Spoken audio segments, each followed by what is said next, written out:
Mm, okay. Let me see.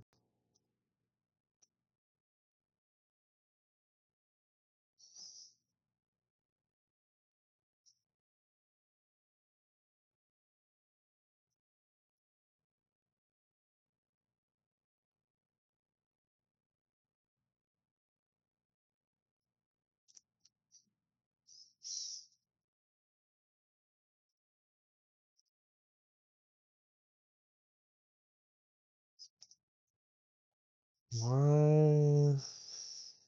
Oh, it's just like super delayed, I guess. Says we're live there, but it says we're offline here. Reload? Maybe?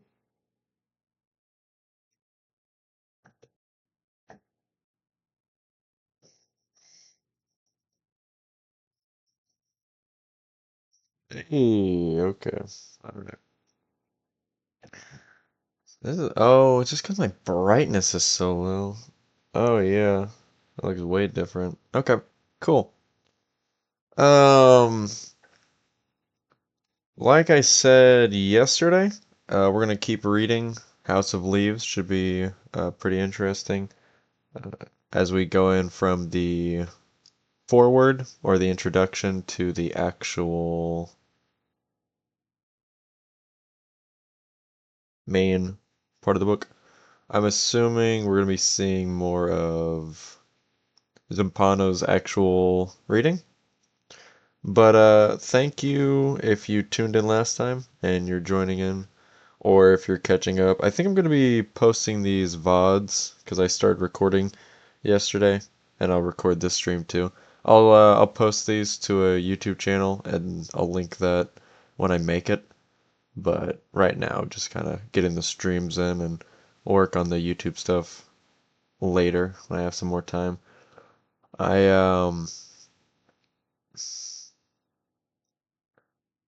don't know if my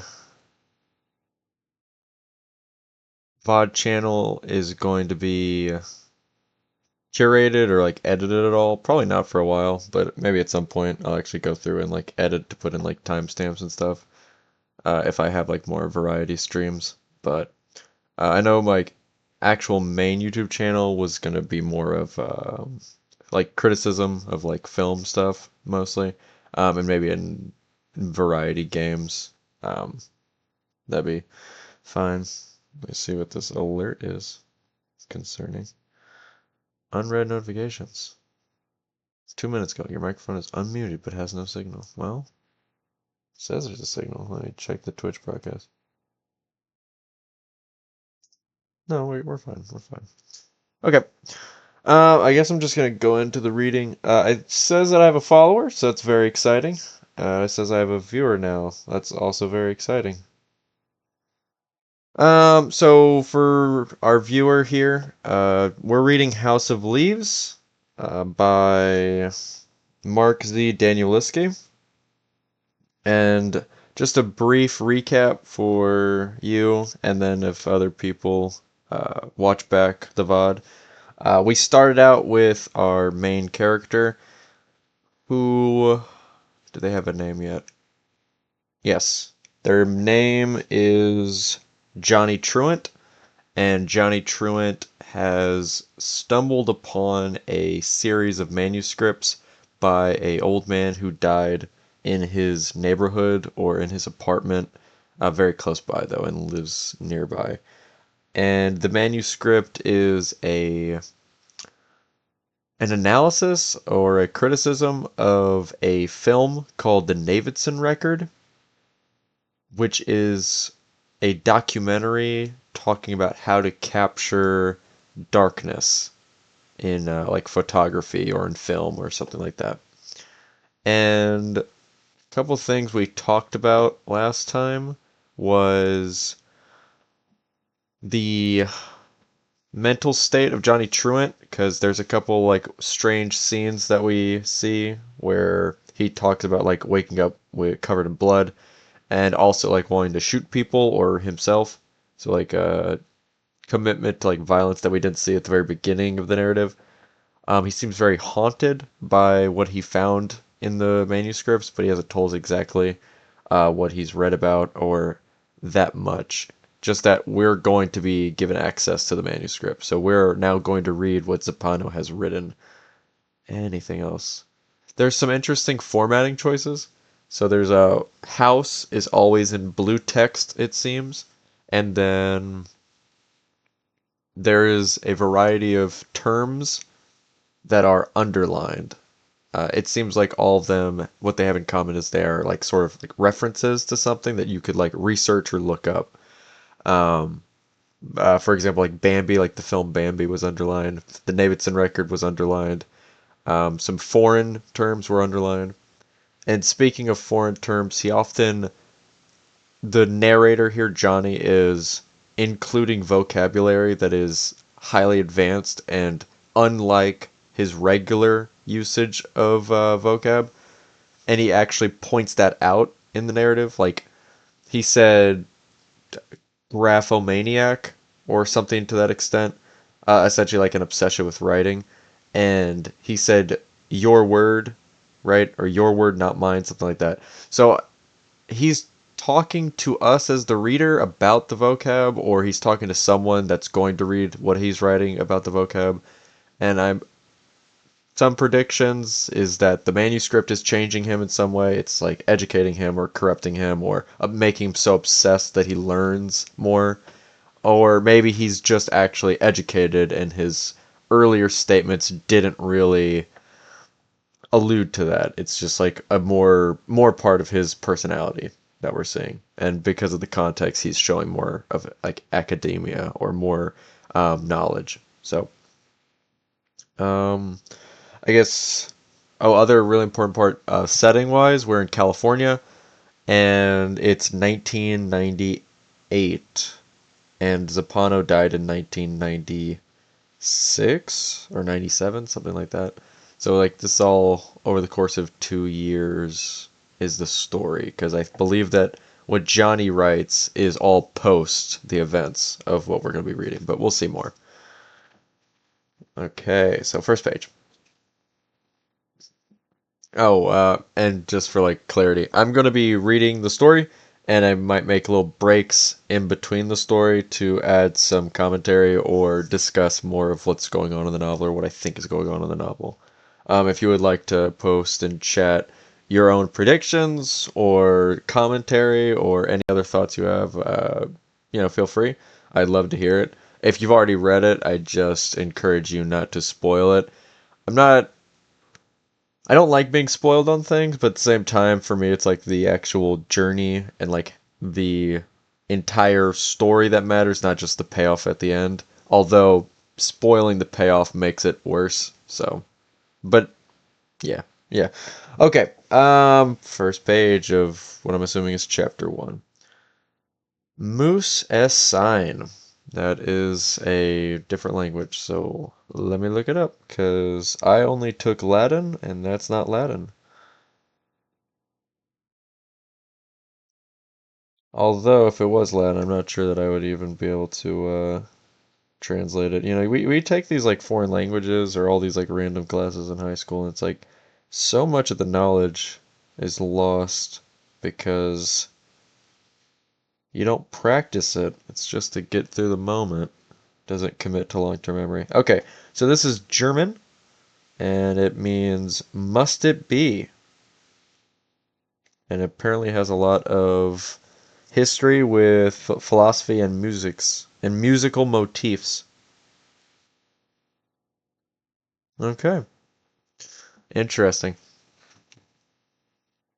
So, must it be? So, questioning existence or questioning why something exists itself could be the sort of theme of this chapter.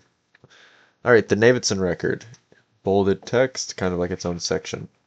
Uh, Roman numeral I, assuming this is saying it's chapter one. I saw a film today. Oh boy. That was the Beatles. So we opening with like a quote, all right? I saw a film today. Oh boy. Don't know the exact context of this quote. I'm not a huge fan of the Beatles. I think they have some good songs, but it's just not really my vibes. I much prefer like prefer harder rock. So I saw a film today. Oh boy. Considering this is the Davidson record, right? It's all about the Davidson record, which is a film.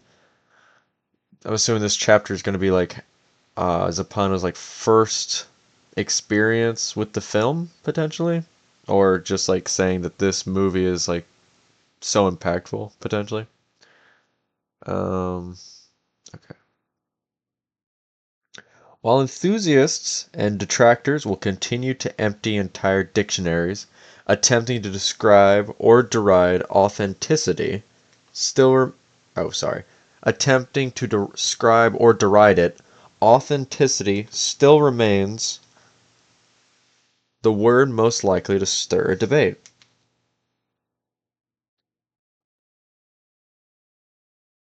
In fact, this leading obsession, great film by the way, go see that, to validate or invalidate the reels and tapes invariably brings up a collateral and more general concern.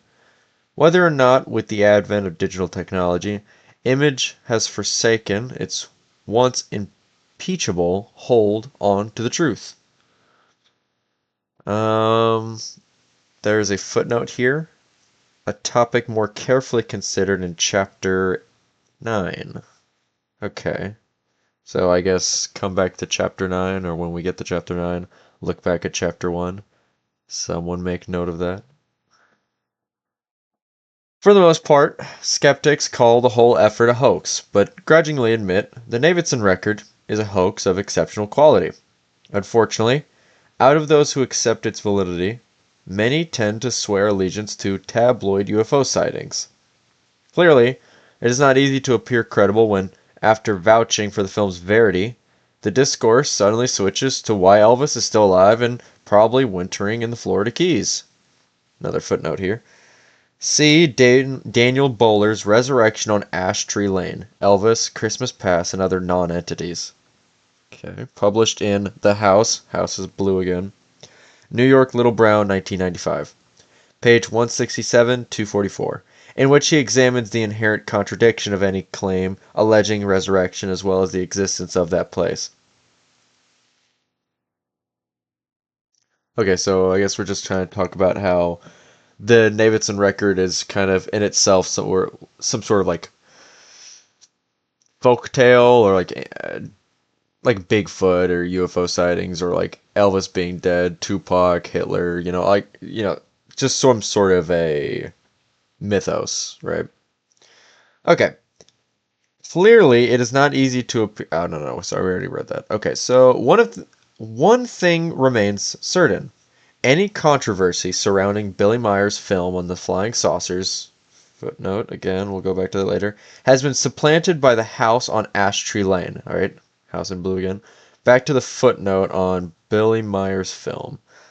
Or for that matter, the Carnegie Ferries, Caroline photography, Dead Serious Thoughtography, or Alexander Gardner's photograph of the Union Dead. Okay, so just more hoaxes.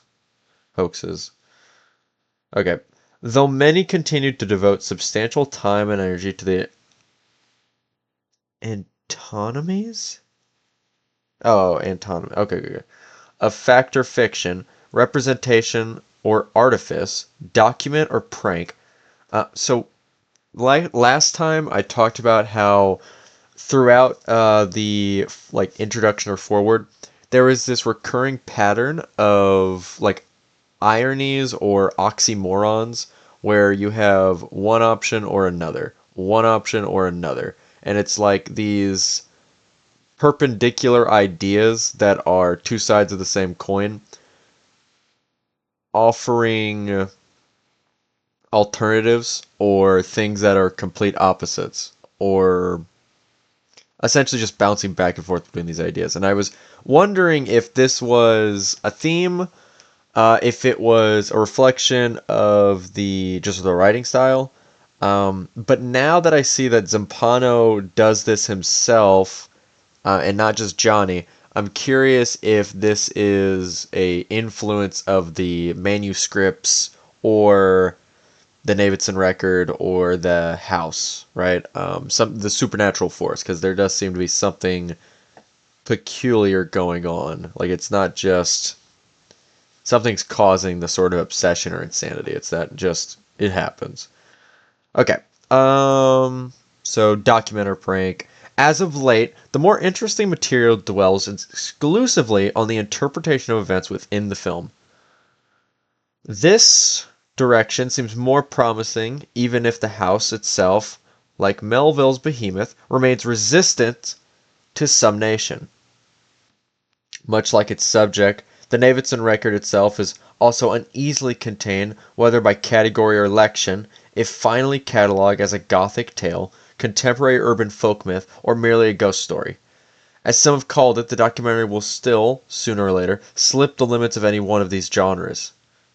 Too many important things in the Davidson record jut out past the borders, where one might expect horror, the supernatural, or traditional paroxysms of dread and fear. One discovers disturbing sadness, a sequence on radioactive isotopes, or even laughter over the Simpsons episode. In the 17th century, England's greatest topographer of worlds, satanic and divine, warned that hell has nothing less than regions of sorrow doleful shades, where peace and rest can never dwell. Hope never comes that comes to all. Thus echoing the words copied down by hell's most famous tourist. Oh, fuck me. Dinanzi a miaman, a mianan, fior cose create, or create, sinan eterne eo eterna duro, lasciate agnoi speranza voi sciriante, no, sciriantrete. So, this seems, it could be Latin, but I'm like fairly certain it's actually Italian, and Hell's most famous tourist is likely Dante. Using the footnote, it says, now this is actually interesting. Some of the footnotes, I'll show you guys this. Some of the footnotes, or most of the footnotes right now have been, oh shit. Okay. Most of the footnotes have been in this style font. Wait, the reflection is awful. Okay, here. That style font. All right, maybe we see this. Okay, and that style font is the same as the main text of the story. But then we're seeing a new style font for this. Yeah, this footnote. Okay, this style font, like a typewriter, you see, is actually more in line with what Johnny was writing.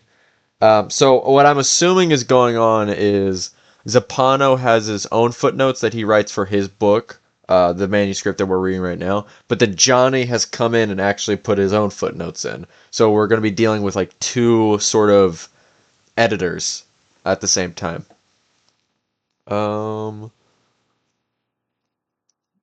Okay.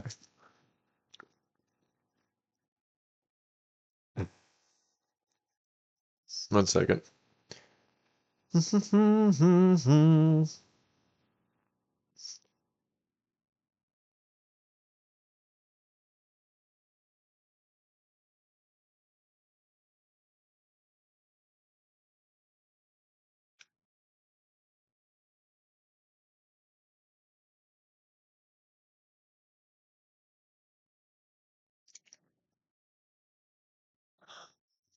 Oh.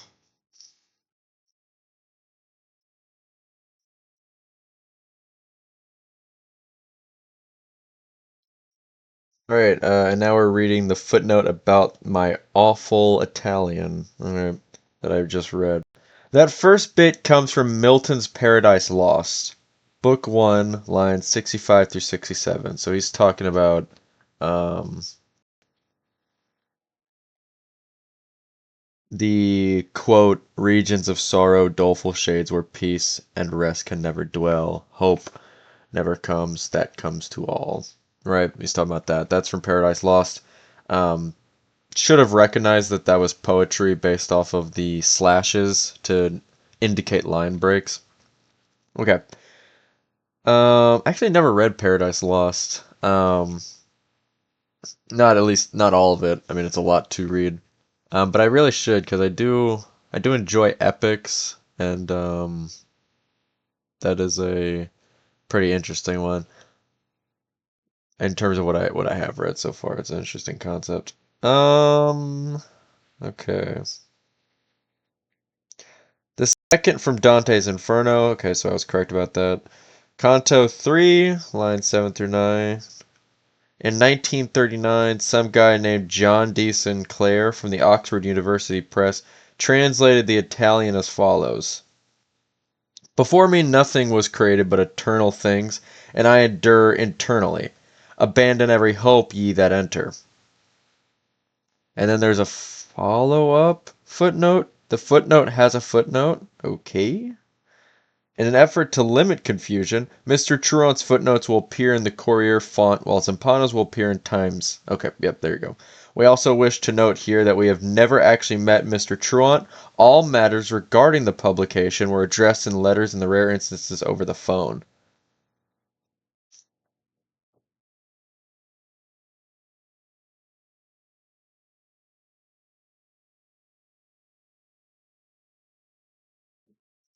Um, okay, so interesting.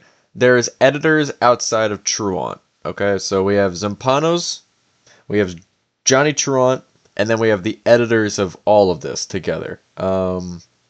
Interesting. Back to the original.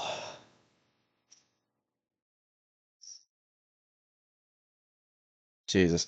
You know, it's like reading this is kind of like going into a rabbit hole, and then it's like it's got separate burrows that like branch off and do its own thing. It's kind of wild. It's like where does the buck stop kind of thing. Where was I? Very top of the page. Okay. Even today, many people still feel the Davidson record, in spite of all its existential refinements and contemporary illusions, continue to reflect those exact sentiments. In fact, a few eager intellectuals have already begun to treat the film as a warning in and of itself, perfectly suited for hanging whole above the gates of such schools of architects, architecton. What the hell is that? Architectonics. What the hell? I mean, like an architect, right, would be someone who builds a building. So, tonics, architectonics, like the structures of architecture.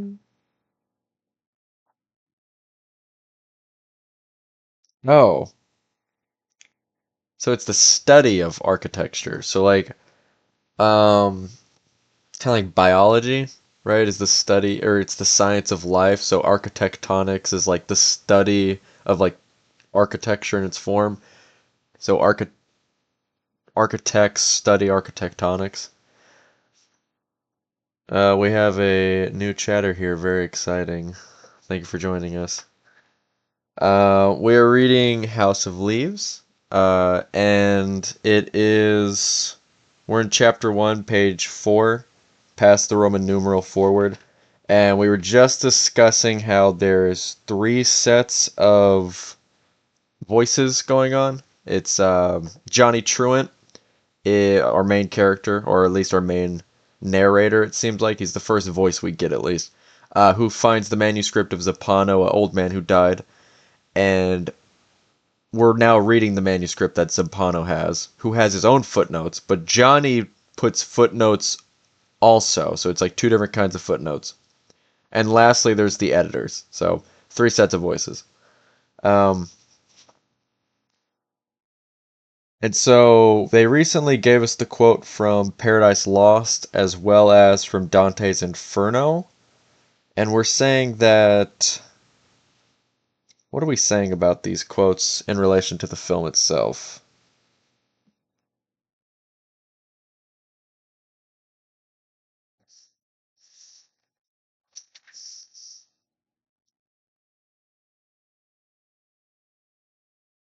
So they're saying that they're warning us about hell. That's what these two things are warning us about. Okay, okay. So they're using these two quotes from Paradise Lost as well as Dante's Inferno. That this diving into the Davidson record is and trying to search for its true meaning, um, its validity, whether or not it exists in the first place, is like entering hell. Seems like a bit of an over-exaggeration, but based off what we know from Zampano's life and now Johnny Truant's experience after encountering the manuscript about the Davidson record, uh, potentially could be accurate. Overall, though, this is just foreshadowing. So let's see what else we have. All right, continuing on. After learning about architectonics and how that is the study of architecture, apparently, um, let me just start from the top. In fact, a few eager intellectuals have already begun to treat the film as a warning in and of a warning in and of itself, perfectly suited for hanging whole above the gates of such schools as architectonics, papamo. Brother, I just looked up architectonics and now you're giving me papamo. Brother, papamo. Okay.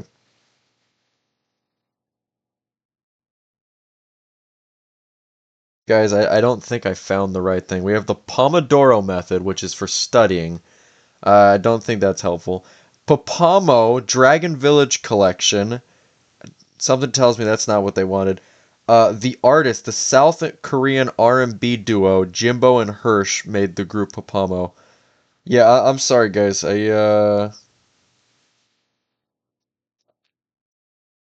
Wait, I found it.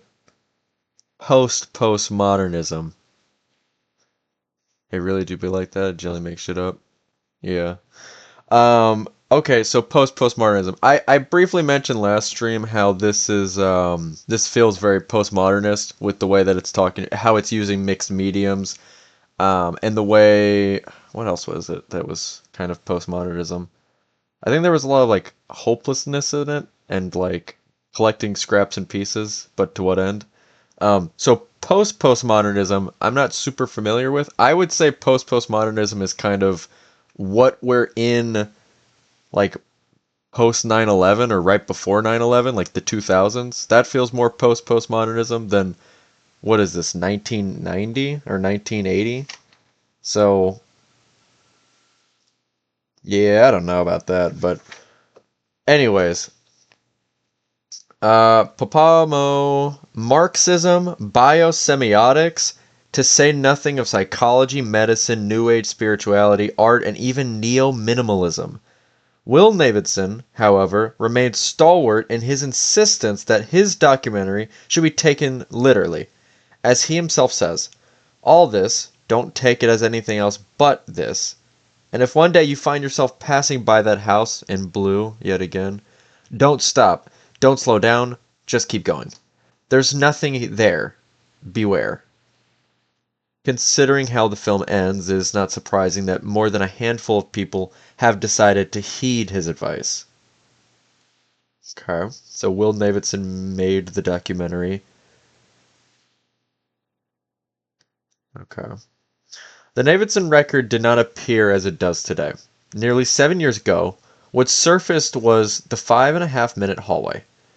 Sounds like a 1,000 view horror YouTube video that like blows up overnight. It's like, what was the Chinese or like I don't know the country. It's like it was Asian.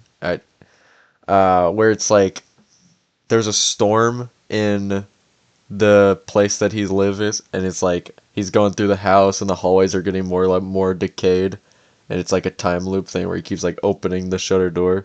That kind of feels like that. 5.5 minute hallway. All right. A 5.5 minute optical illusion barely exceeding the abilities of any New York University film school graduate. The problem, of course, was the accompanying statement that claimed all of it was true. In one continuous shot, Davidson, whom we never actually see, momentarily focuses on a doorway on the north wall of his living room, before climbing outside of the house through a window to the east of that door, where he trips slightly in the flower bed, redirects the camera from the ground to the exterior white clipboard. Brother, what is a clapboard? Exterior white clapboard. I just assumed it said clipboard because it. Oh.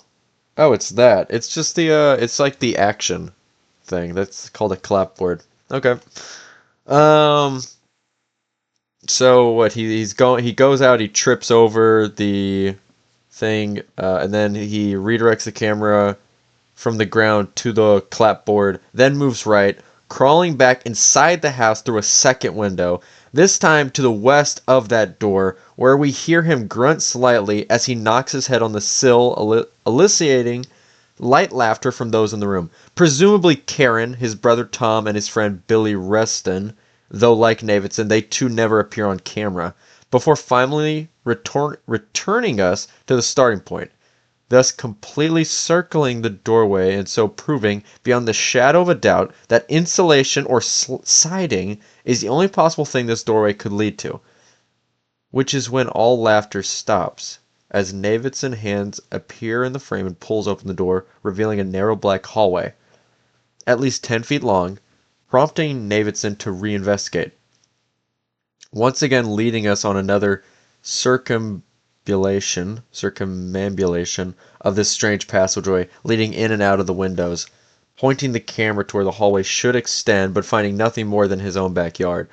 No 10-foot protuberance, just rose bushes, a muddy dark gun, and the translucent summer air.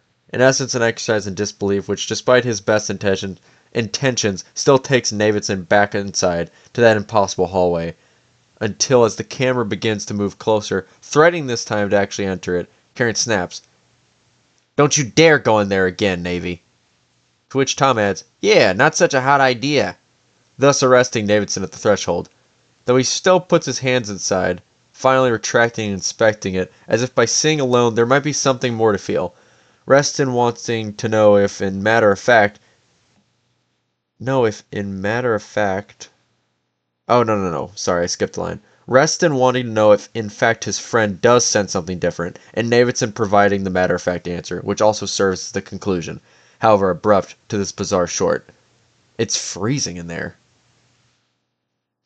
So, like, oh no, your headphones broke. That is tragic.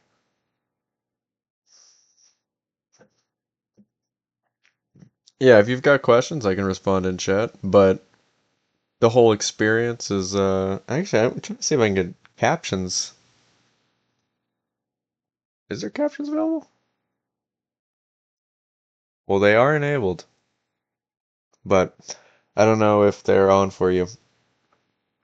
Hopefully, you can listen as best you can. And if you have questions, I could chat. But yeah, I'll just be reading, so not really much to watch aside from me turning my head back and forth. Yeah, so what we're doing with this film, um, what we're doing with this film is, I guess it's fiction, but it almost seems like it almost seems like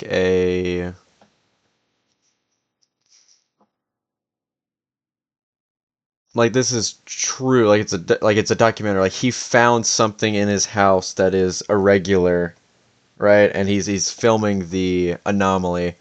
I think we're meant to assume that this is right, this is the 5 minute a hallway video, and like it's like, using like CG or something like that, but given the time period and the lack of technology, I would assume that they're trying to allude or foreshadow it.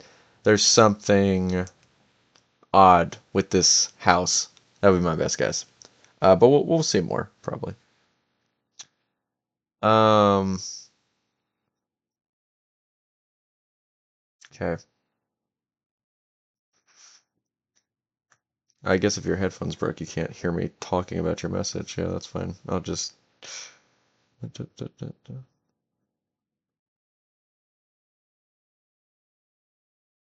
Oh, I can't wait. What are you talking about? I can't. I can't chat in my own chat. I need to make a Twitch account. Brother, what in Christ's name?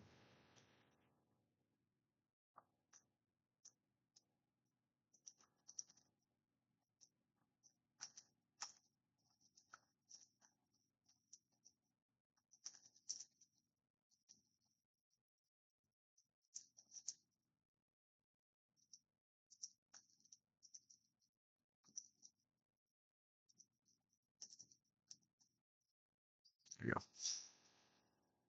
Dun, dun, dun, dun. Okay, brother, where were we? There we go. All right. Dissemination of the 5.5 minute hallway seemed driven by curiosity alone. No one ever officially distributed it, and so it never appeared in film festivals or commercials, film circles. Rather, VHS copies were passed around by hand, and series of progressively degenerating dubs of a home video revealing the truly bizarre house with notably very few details about the owners, or for that matter, the author of the piece. Less than a year later, another short surfaced. It was even more hotly sought after than the 5.5 minute hallway, and the people just yearned for analog horror, and resulted in some fervent quest for Navidson and the house itself, all of which, for one reason or another, failed. Unlike the first, this short was not a continuous shot, prompting many to speculate that the 8 minutes making up exploration number 4 were in fact bits of a much larger whole. Do I play League?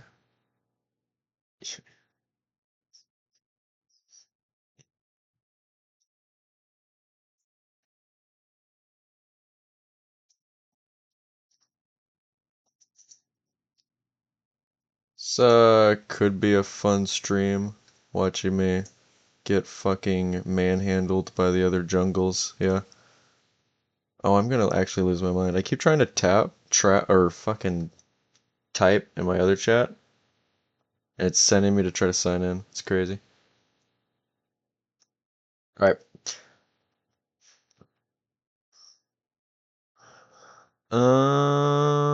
Hello, it's Sales Acts of Out. I don't even know how to pronounce that. Yeah. Yeah. Where am I from? You know, I don't really feel like getting swatted, so I'm probably just gonna hold on to the location information until it inevitably comes out. Um, what are we? Oh yeah, so new viewer. We're reading House of Leaves. Very exciting. By let me see, Mark Z. Danielewski, right? And in this book, there's a variety of different people writing in it. So we have Johnny Truant, we have Zampano, we have the editors. So it's multiple narrators, multiple actual writers, and it's all pretty interesting. Sinoskov? Sinoskov Land. Oh, right. So not even Sinoskov, but the place called Sinoskov Land. No, no, unfortunately not. Okay.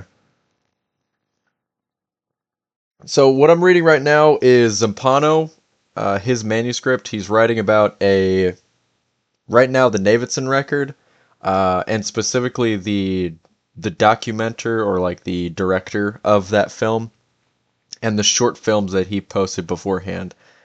You'll probably just have to try to keep up. If you have specific questions, you can put it in the chat. I'll try to answer them. But we're kind of in the middle of things now, so trying to summarize everything right now is gonna be really leading into a lot. So here we go.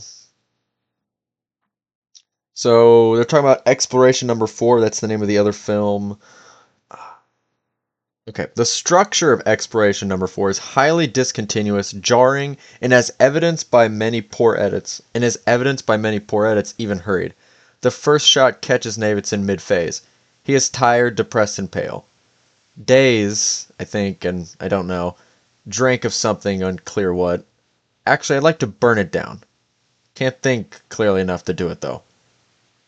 Laughs. And now, this. The next shot jumps to Karen and Tom arguing whether or not to go in after him. At this point, it remains unclear to whom they are referring.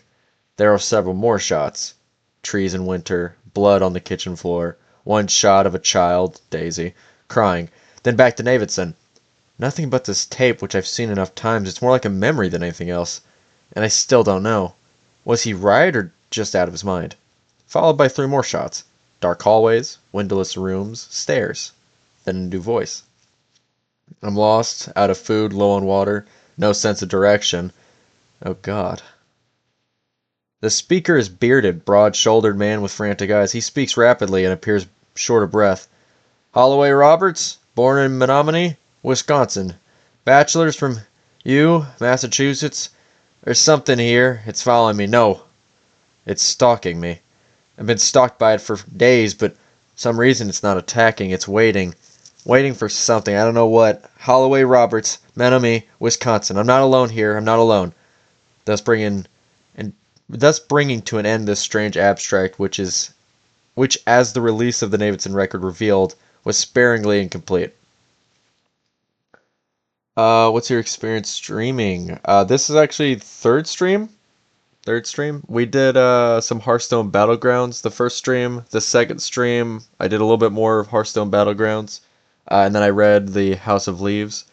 So yeah, very limited experience. I'll probably finish this book on stream, and have some variety gaming every once in a while, in between me reading.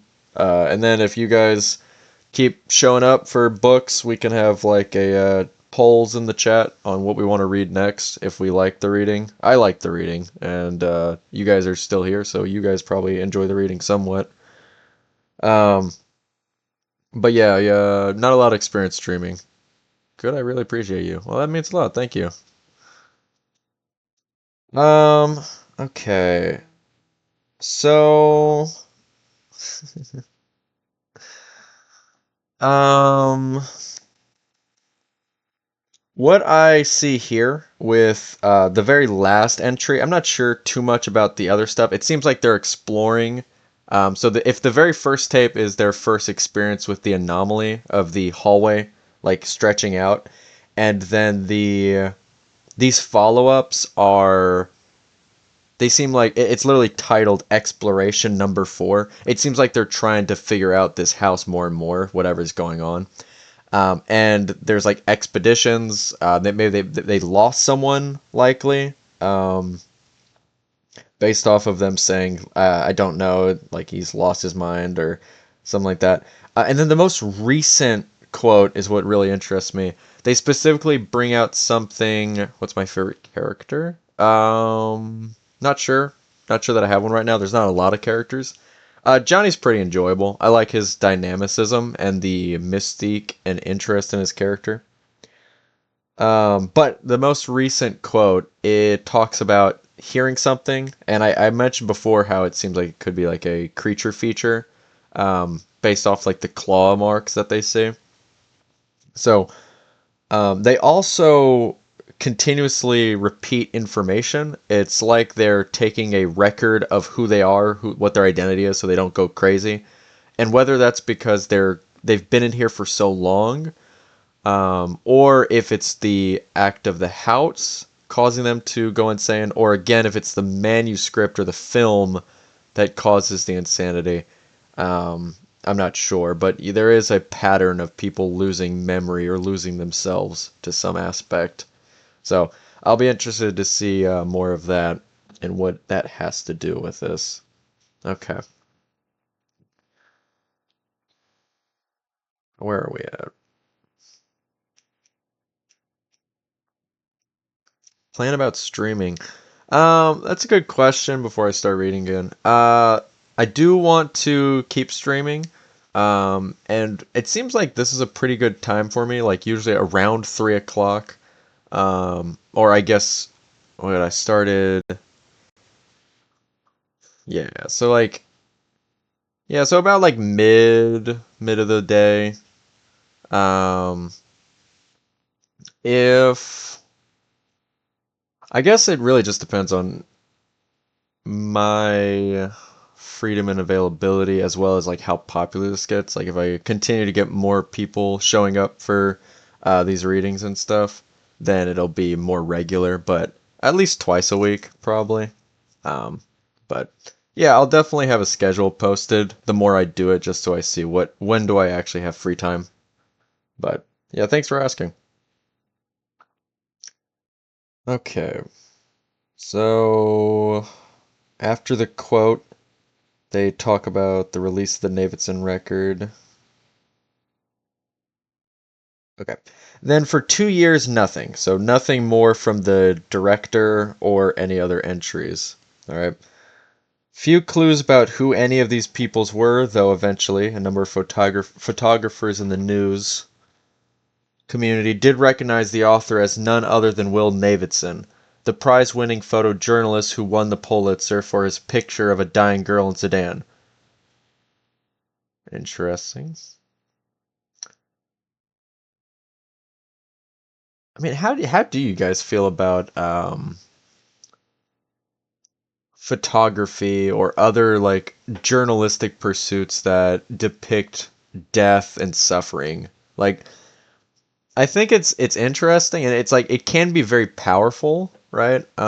Being able to capture that experience and bring light to the sort of darkness in our world and our society. But at the same time, it's like it seems so like the camera itself is so objectifying um, that it takes away almost the humanity of it. Like I imagine this guy literally like taking a picture of someone who's dying, right? And he's not doing anything to help. He is like we're expected to ignore that the camera is there, but when you're ignoring that the camera is there, you also are, I guess, expected to ignore that a person took the picture, that there's a person there too that sees this. Um, I like disturbing it's, and concerning. Maybe it's a part of it that we need to recognize that this dying girl, there could be anyone there to help, and they're not able to or they can't because she's in such critical condition. But I don't know. I don't know what that says. I don't know what you guys think of that, but it's just something that I thought about. It made me think about it, at least. Um, and I guess what also made me think about it is the sort of esteem and critical acclaim that people give to that sort of thing. I think it's powerful for its imagery and how it makes us feel. And us knowing the camera is there shows us both us and them are complicit. Complicit in the violence, complicit in the death, right? Yeah, yeah, I can see that. Okay. Yeah, so like the fact that he gets the Pulitzer for that, like we're rewarded for showing for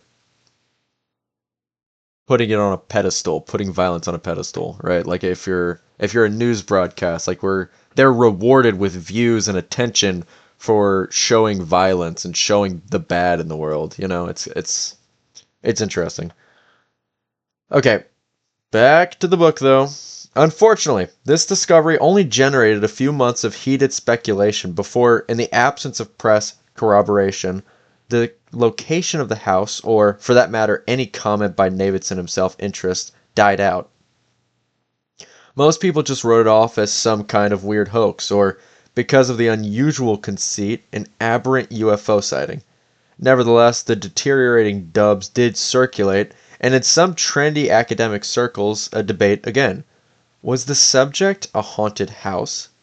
What did Holloway mean by lost?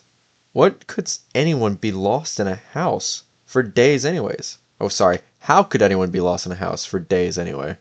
Furthermore, what was someone in Davidson's credentials doing creating two strange shorts like these? And again, was this artifice or reality? All right.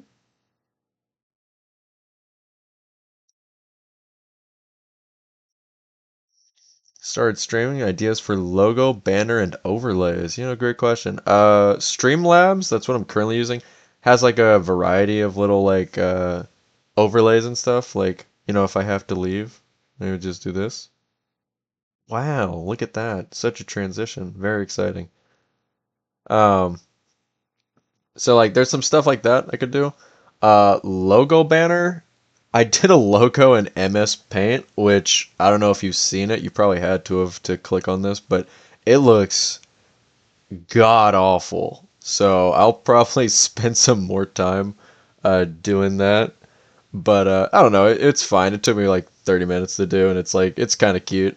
I I'm not an artist for sure, so I'll uh I'll have to just spend some more time on that or get someone else to do it at some point. Um,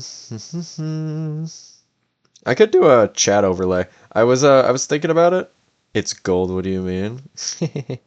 No, no, no. It's got some pretty good moments, or it's pretty good details there for sure.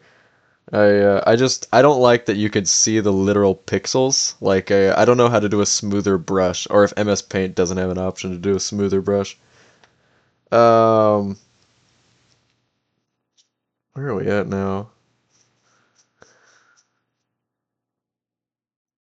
Okay, okay. So they're kind of debating if these films are like, is it art or is he actually like, is this true, right? Because it's posed as a documentary.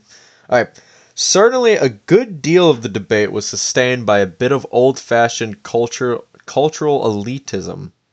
People talked about the Davidson pieces because they were lucky enough to have seen them. Lean Sinclair suspects a majority of professors, students, Soho artists, and avant-garde filmmakers who spoke and even wrote so knowingly about the tapes more than likely had never even viewed one frame. There just weren't that many copies available. There's another footnote. Lee Sinclair's Degenerate and 20th Century dub edited by Tony Ross.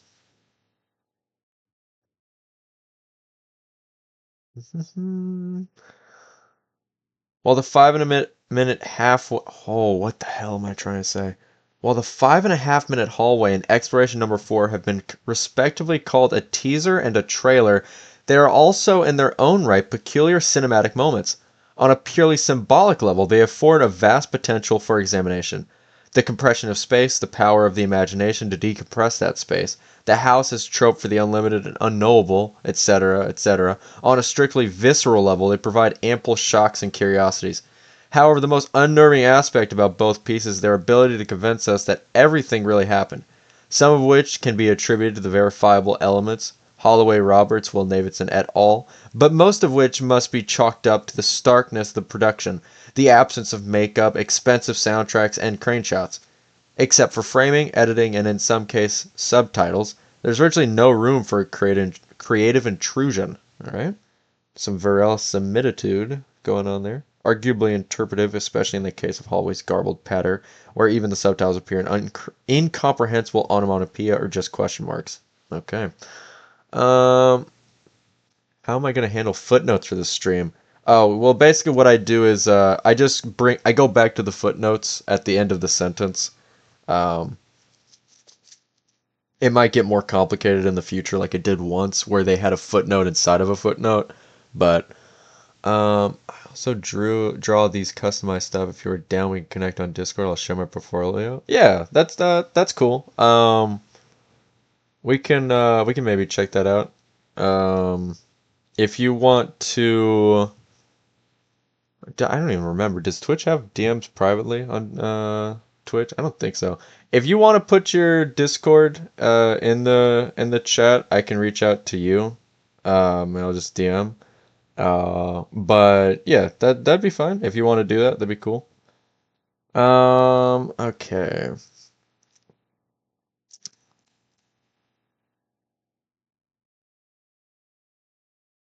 Okay, we just did the footnote. There's no room for creative intrusion. Okay, yeah, I'll reach out for sure. And then we got. Who would have suspected that almost 3 years after, the 5.5 minute hallway began appearing in VHS, Miramax would quietly release the Davidson record in a limited run, and almost immediately unsettle audiences everywhere. Since the opening 3 years ago last April in New York and Los Angeles, the Davidson record has been screened nationwide, and thus and while hardly a blockbuster, the film continues to generate revenues as well as interest. Okay. So apparently in 1993, that's what the footnote establishes last April in New York. So in 1993, they released the Davidson record, and it was screened nationwide and made a fair amount of money. So it's like kind of like a cult classic. Okay, I'll check out that Discord in the future. Um, let's see. Okay. And then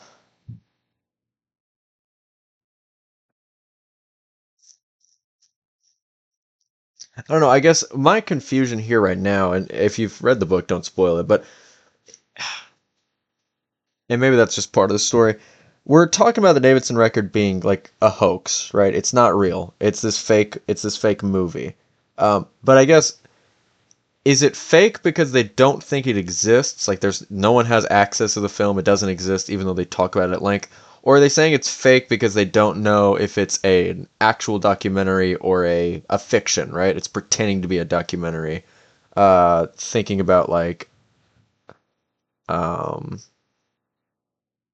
like lost tapes from Animal Planet. It's like the most recent thing I could think of. So I don't know if like what aspect of it are they trying to say there. Maybe it'll be more clear over time, or maybe something we have to come back to. But that's kind of interesting to think about. Um,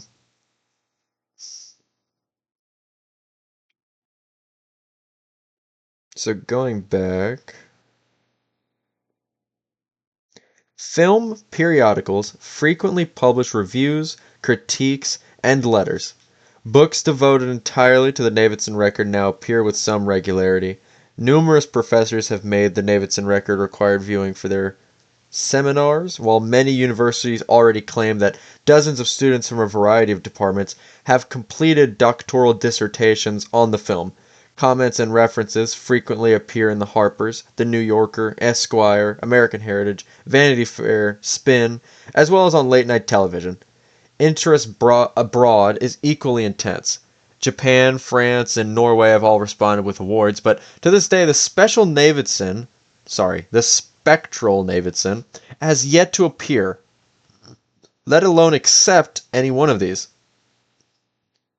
Even the garrulous Weinstein brothers remain unusually I'm gonna have to look that up.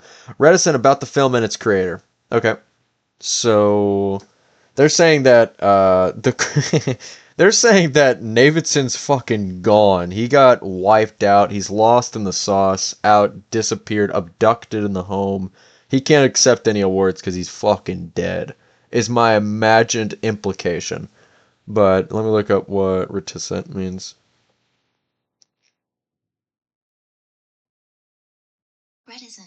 Reticent. Okay. Someone who is reserved, uncommunicative, or inclined to keep their thoughts. Okay, so it's like introvert essentially. So they're recluse, right? They're reticent. Okay. Interview magazine quoted Harvey Weinstein saying, "It is what it is." That is, and then they just in the footnote they just say where it came from, like the magazine that he said that. Okay. The Davidson record now stands as a part of this country's cultural experience, and yet, in spite of the fact that hundreds of thousands of people have seen it, the film continues to remain an enigma. Some insist it must be true, others believe it is a trick on par with the with the Orson Welles radio romp, The War of the Worlds. Others could care less, admit. You know a fun story about that War of the Worlds? I'm gonna fucking lose it. The War of the Worlds. It's War of the Worlds. What am I trying to say? Oh, where they made it seem like it was real. Like that's a hoax. That was a hoax to just stir up more popularity for like. It was originally the fact that they were trying to pretend it's real, and people like went crazy, like thinking that it was like an actual alien attack. But like in reality, like all throughout the broadcast, they like regularly said that like this was a telenovela type thing. And they also had like advertisements all throughout the broadcast. So, like obviously no one thought it was real. Um it yeah. It was I think it was like one Midwest. I'll probably just do that after stream. If you know what I mean. Sale. I'll probably just do that after stream. Um and then we could talk later if you want. Um but I guess the concern is you're worried that I never even got it. Well, I mean, how would you do? Oh, I guess my name on Discord's actually the same here. So yeah, I'll just check. Yeah. So about the War of the Worlds thing, though, is I think they based all of those like newspapers off of like there was like one like family in the Midwest that actually thought it was real, but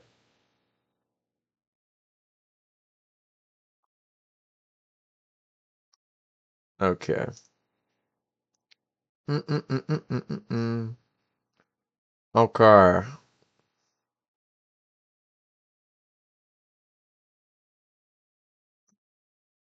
Dun, dun, dun, dun, dun, dun, dun. Okay.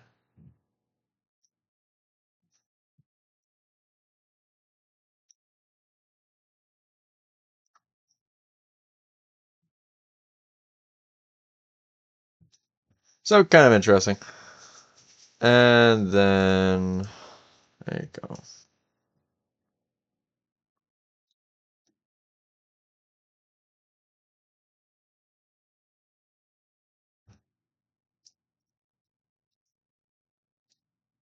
Hmm.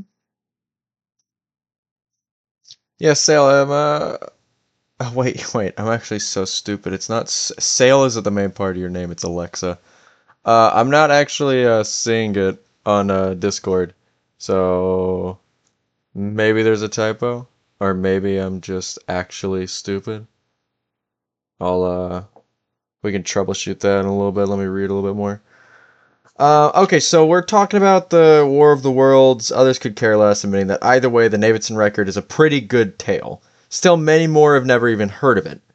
These days, with the unlikely prospect of any sort of post release resolution or revelation, Davidson's film seems destined to achieve at most cult status. Yeah, like I was saying, cult classic. Good storytelling alone will guarantee a healthy sliver of popularity in the years to come, but its inherent strangeness will permanently bar it from any mainstream interest. I guess here's a question: is like, does media inherently get blemished when it gets mainstream coverage, right? Guess that's an interesting idea. Alexa, I was putting in your Discord, it did not come up. I don't know if the period is a typo. I could troubleshoot that, see if it comes up.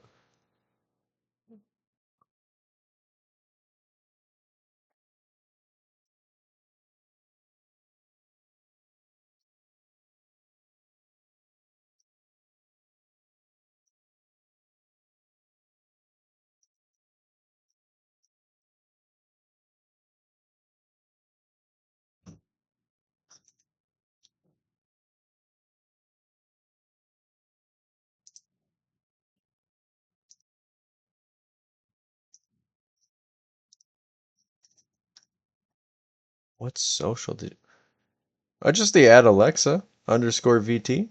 Alexa dot underscore VT is the Discord? I mean, if it doesn't work, it doesn't work. I don't really need someone to do the logo. I was just, if you were offering, then I figured. Yes. There's such a delay, it's hard to tell. The context also. We are at chapter 2. Do you guys want to read second chapter now? I could read one more chapter probably. You also could swap to Hearthstone Battlegrounds. I had a request for League also, and by God. Is it a larger audience spot flaw? Oh, yes, on the blemishing to the mainstream stuff. Yeah, yeah, yeah. I don't think it does. It may feel blemished because there are more voices and a larger audience spots flaws and weaknesses at a greater voice than a signal witness. Okay. I think my issue with the when I say like blemished, I think my main concern is like artistic integrity to an extent. Like it feels like okay, first movie comes out, wow, that was really good. And then like sequel comes out and it's like, ooh, because the artist becomes so influenced by the audience that they start making creative decisions based off of what they believe the response will be, or but based off of the success of what was popular. It's almost like I don't trust that like a major audience knows what it wants or knows what's good about filmmaking, and that too many creators get influenced by that audience, that uninformed audience about what they should do. When it's like in reality they should see the audience's success. I'm sending it? Maybe I am sending it. Maybe I already sent it. I don't know. I was just like what came up was different from what you typed in. I guess is my thing. But with the what the hell was I saying? Oh yeah. So it's like I think it's like too many people should more artists should understand that if your thing got successful, it's because of what you did, right? And it's like don't try to alter and change based off the success of your thing. It's just like, oh, that was good, so keep doing that. I mean, not that you can't have a level of dynamicism. That's what I'm trying to say. Not that you shouldn't evolve what you made before and like improve that, but just that you shouldn't. I don't know that you should treat your art like a business model where it's like, oh, that was good, so increase this to make this even better, right? To increase profit margins, et cetera, et cetera. And I don't know that that's always the case, but I just feel like that's a very popular trend you're seeing. Okay,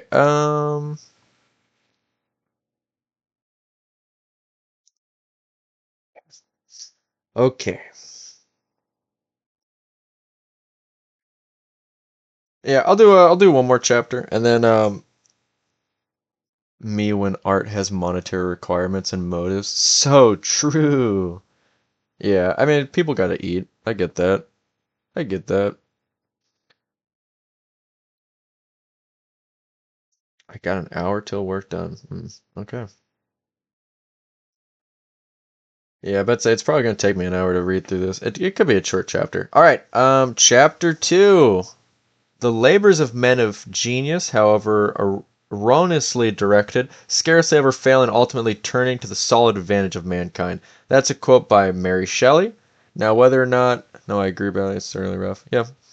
Now, the question is this Mary Shelley's Frankenstein, or is this something else? Artists should follow their satisfaction. Yeah. Yeah, I agree, but not the way of the world most of the time. You know what I will say though is that when creators don't have a financial pressure, it also can lead to a sense of lethargy or like it's good enough, right? I don't have to work hard. I don't have to put my best work in, my best effort in because I know it's going to be fine. I'm going to get bailed out. People are just going to eat it up. Like it's just kind of kicking the can, passing the bar, like it's good enough.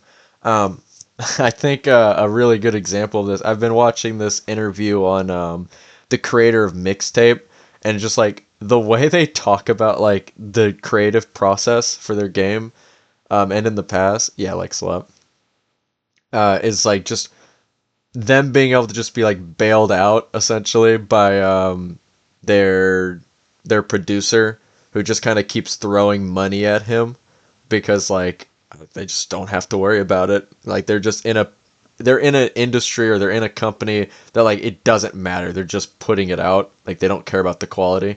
And yeah, I think that does lead to like some like urgency demands greater effort and greater quality, or else it's going to be lost, right? You're not going to be able to do what you need to do. So, yeah, I do appreciate that. I think you have to have a balance though, right? And I think it ultimately just comes down to the person. Like it's the artist themselves, it's the person that either needs that motivation, like that financial driver doesn't, right? Some people get very lax, and other people like they continue to drive. And when they're given more money, they don't just like sleep on the job. They're like, oh, now I can create my visions how I want them to. I can make something incredibly special that was impossible without these resources, without this team, without this budget. And others don't. So. Okay, so let's talk about this quote. The labors of men of genius, however erroneously directed, scarcely ever fail in ultimately turning to the solid advantage of mankind. Okay, so what it's essentially saying is that no matter how misdirected, no matter how wrong or stupid or awful, when a man of genius, when a man of talent puts his mind to something, starts working at something, it will benefit mankind. So this could be talking about Navidson. This could be talking about Johnny. This could be talking about Zampano. Probably not Johnny because Zampano is writing this before he even knows what Johnny is or who Johnny is, before he's significant to the story. So probably not him. But interesting quote for sure. And I guess another question I have is, are these quotes Zampano? Are they the editors? This is the original text, so it should be Zampano, but okay. The Navidson record actually contains two films. The one Navidson made, which everyone remembers, and the one he set out to make, which very few people ever detect. Interesting. Again, we have this setup of two parallels or two perpendicular ideas. All right. While easily overshadowed by the finished film, the filmmaker's original intentions provide an early context in which to view the peculiar properties of the house later on. In many ways, the opening of the Davidson record, shot back in the April of 1990, remains one of the most disturbing sequences because it so effectively denies itself even the slightest premonition about what will soon take place on Ash Tree Lane.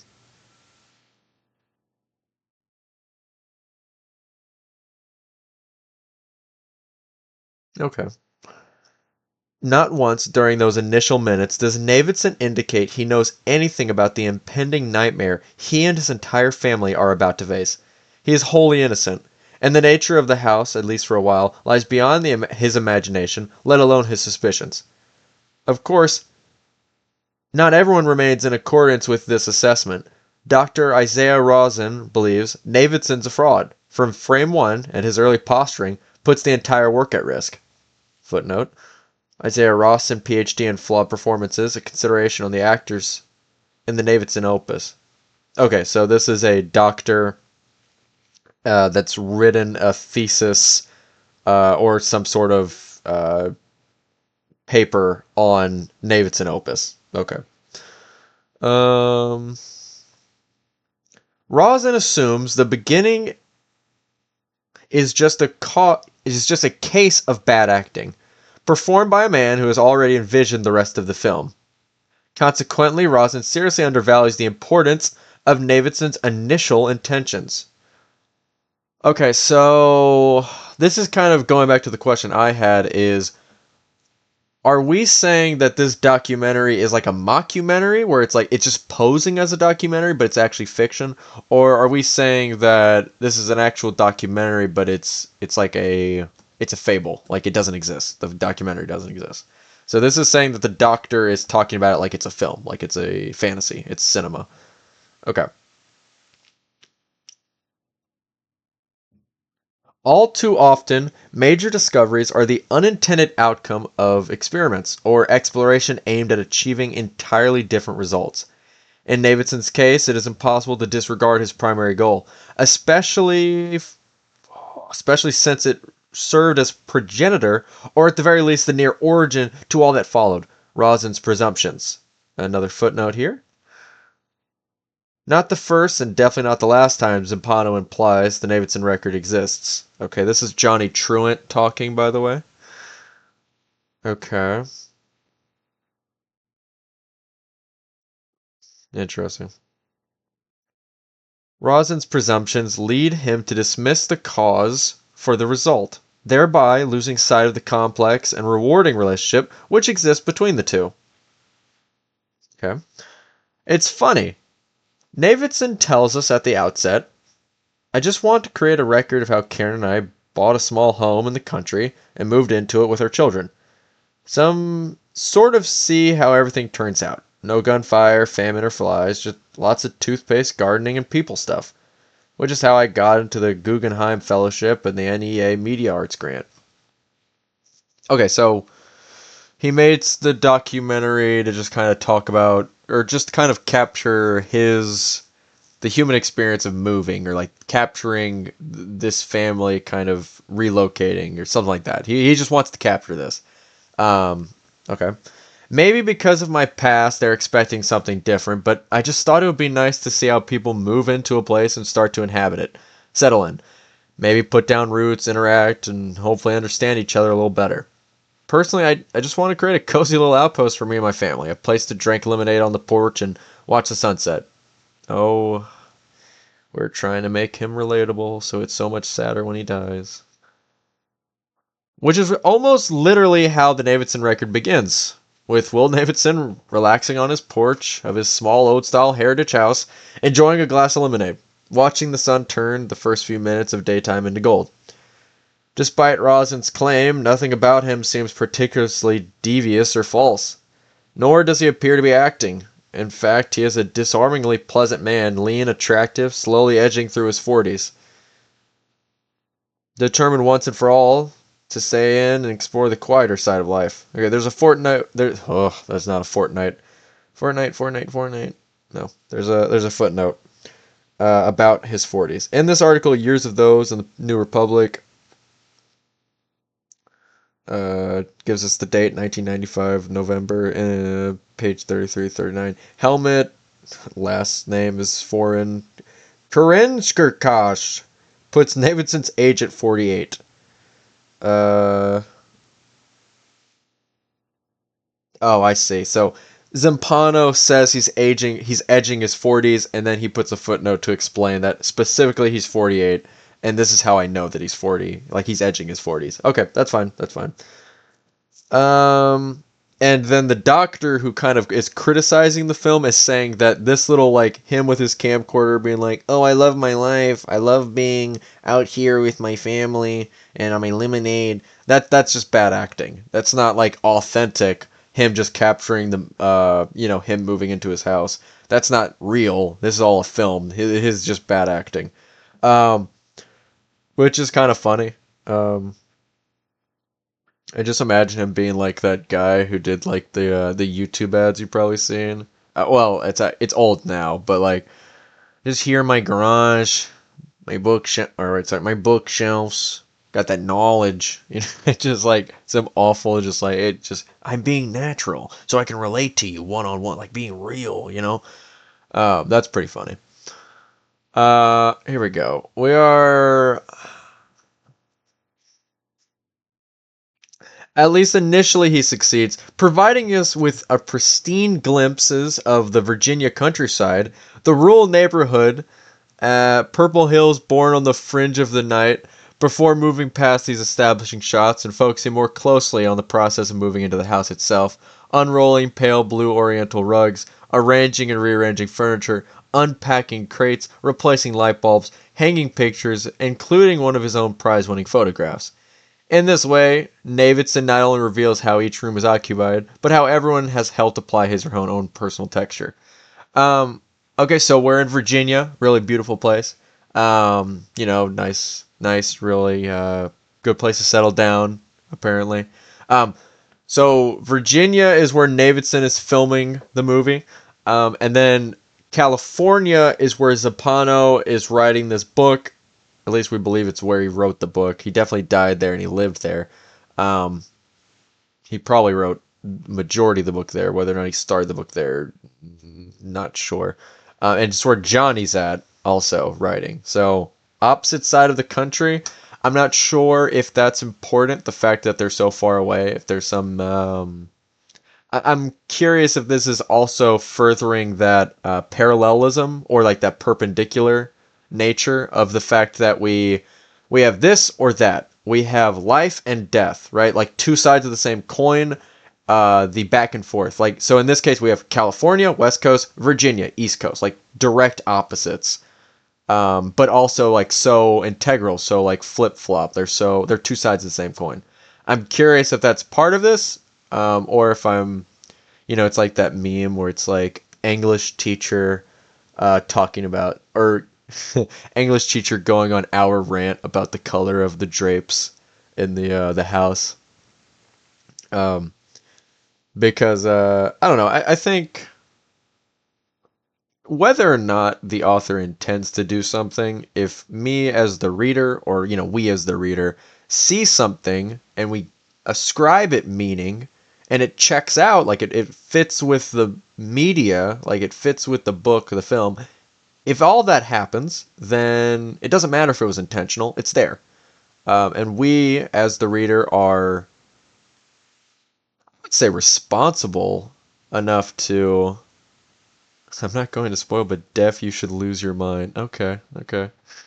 So I think it's our responsibility to actually, it's our responsibility to look into that, to interpret as best we can and make meaning out of it, to enjoy it the best we can, but also to criticize it the best we can. Because if we notice that you had this perfect opportunity to draw a connection here, if that's the meaning of your book, or you had this, if you had this moment that directly interrupts what your meaning is, or it fucks up your theme, then we should criticize you for it. Even if you didn't intend for it to, it's your job to make sure that it's all in alignment, that it all works. And if it doesn't, then there's an error, there's a mistake, there's something that could have been better, right? And it's not to say that the whole entire book is trash, or the whole entire movie is trash, but it has issues, and hopefully we as the audience can highlight those issues so that way you as a creator or someone else as a creator can see that and improve upon their own work, their own art, right? So yeah, if you couldn't tell, I was an English major. Yeah, I also was an English teacher. So okay, here we are. Dun, dun, dun, dun, dun. Yeah, we're in the Virginia countryside. Okay, at one point, Davidson takes a break to interview his two children. These shots are also impeccably composed. Son and daughter bathed in sunlight, their warmly lit faces framed against a cool backdrop of green lawn and trees. His 5-year-old daughter, Daisy, approves of their new house. It's nice here, she giggles shyly, though she's not too shy to point out the absence of stores like Bloomy Dale's. Chad, of course his name is Chad, who is 3 years older than Daisy, is a little more self-conscious, even serious. Too often his response has been misread by those aware of the film's ending. Too often his response has been misread by those aware of the film's ending. Okay, so it is important to realize, however, that at this point in time, Chad has no sense of what the future holds. He is merely expressing anxieties natural for a boy his age who has just been uprooted from his home in the city and deposited in a vastly different environment. Okay. So something bad happens at the end of the film. Okay. Or something happens at the end of the film. Don't know if it's bad. Likely bad. I felt like I was gonna say something. Oh, it's about the color blue. I'm really curious when we're gonna find out why house is showing up in blue text. Um, it just made me think about it because we talked about their warmly lit faces framed against a cool backdrop of green. I was really curious if we were gonna see like some color combination that would maybe better help us understand blue being tied to the house. Although blue is a primary color, so it can't be something where two colors show up and then they combine. It could be that the house being blue will combine with some other color, and that will give us some other interpretation. I'm just curious and thinking out loud, spitballing. Okay. As he tells his father, what he misses most is the sound of traffic. It seems the noise made by trucks and taxicabs created for him a kind of evening lullaby. Now he finds it difficult to fall asleep in the quiet. Now that is some real shit, you know. I don't have that where like my natural like house or natural home is like loud when I go to sleep or anything like that, like the noise of the city, the sound of the city. But I cannot go to sleep if it's just like silent. It's like my mind just like runs rampant with like just talking to myself or like thoughts in my head.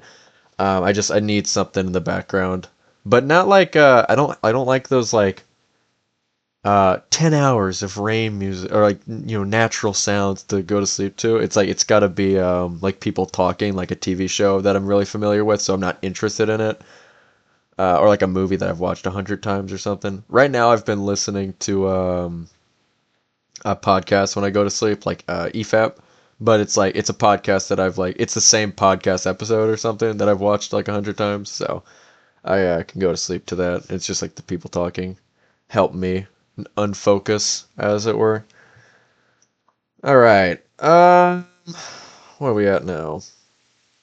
So he's finding it difficult to fall asleep. What about the sound of crickets? Davidson asks. Chad shakes his head. It's not the same. I don't know. Sometimes it's just silent. No sound at all. Does that scare you? Chad nods. Why? Asks his father. It's like something's waiting. What? Chad shrugs. I don't know, Daddy. It's just I like the sound of the traffic. Footnote number 13. The question of lengthy narrative descriptions is in what is purportedly a critical exegesis, or no, exegesis is addressed in chapter 5, footnote 67. Hey, remember that. What? Yeah, you know what? Yeah, we'll look that up. When they were talking about something, him knowing about the ending of the film, so I guess there's going to be a monster again, something waiting in the dark. Also, the idea that this entire documentary is about capturing what's in the darkness, or how to capture darkness as a subject. Yeah. X.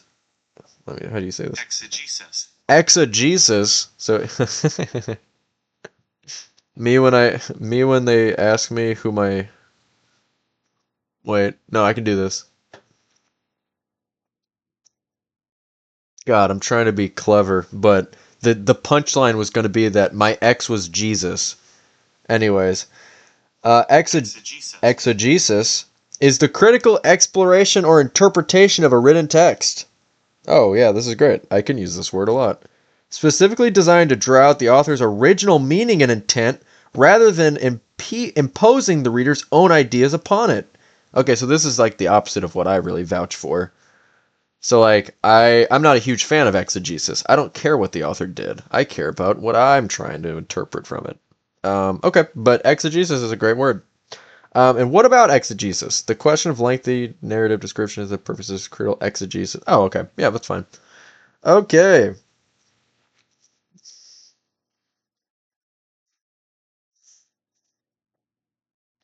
Of course, Davidson's pastoral take on his family's move hardly reflects the far more complicated and significant impetus behind his project. Impetus. All right. Fuck me. Look what impetus means. I do know what pastoral means, and you guys be like, "Oh, it's about pastures." Well, kinda. Impetus is the driving force or motivation that something gets started. Okay, that makes sense. So pastoral is like based off of I forget if they were poems or like short stories. It was from the Romantic era, I believe. You can fact check this, I guess. But pastorals were like little stories that were, or not even stories. They were like little descriptions of the landscape, like very, very focused on like the beauty of like nature and stuff. I know why my office is burning hot. An AC compressor is out. I'm dying here. That is sad. I hope that things get better. Do you have windows? You just open a window? Question mark. Turns around, the window's missing. myhouse.exe.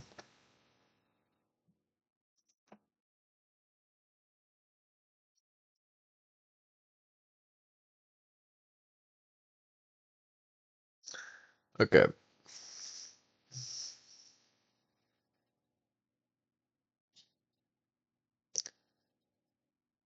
No, no windows. Sag. Wait, do we have Twitch emotes actually? Can I Sag?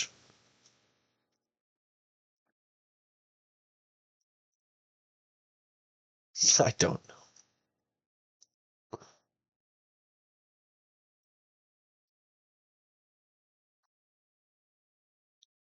Oh, I can't even find it. You know what?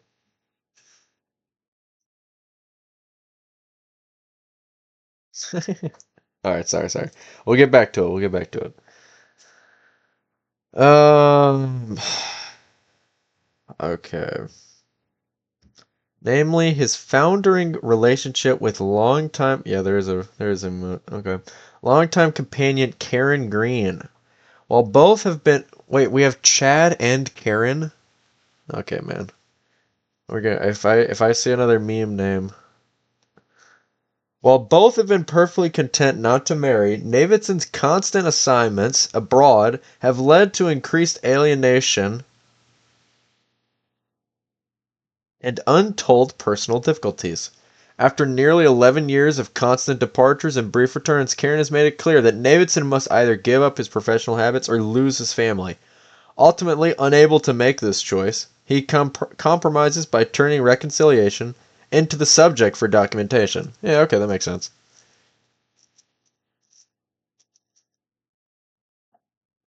Is it like V from Arcane? What the fuck? What was the name of the kid in Ghost Stories? And then just a bunch of fish. Okay. Um. None of this, however, is immediately apparent. In fact, it requires some willful amnesia of the more compelling sequences ahead. If we're to detect the subtle valences. What the fuck is a valence?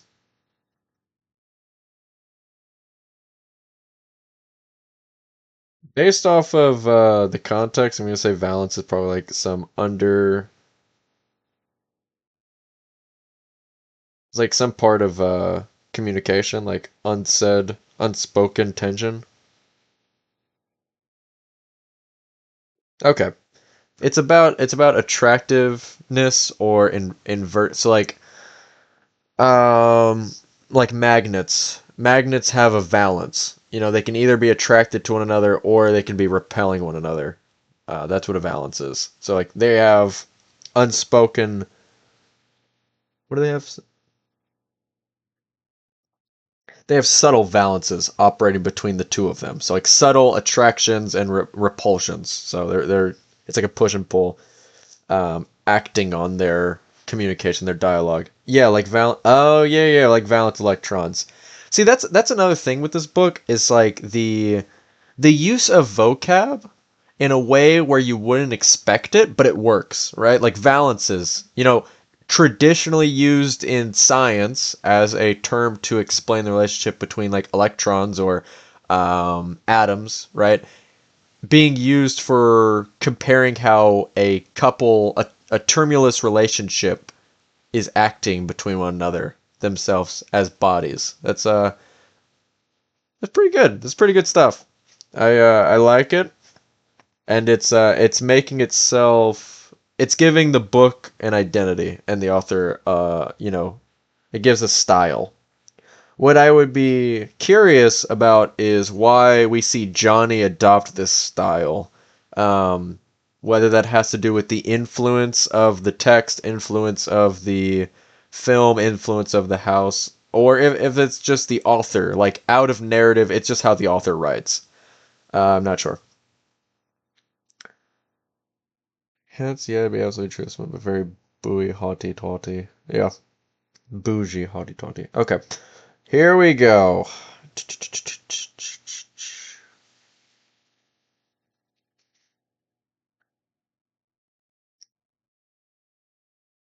Okay. Detect the subtle valences operating between Will and Karen, or as Donna York phrased it, the way they talk to each other, the way they look after each other, and of course, the way they don't. This is the footnote says Donna York's in Twain, the Red Book, January 1996. Okay, so just a quote speaking about like the relationship between these two characters.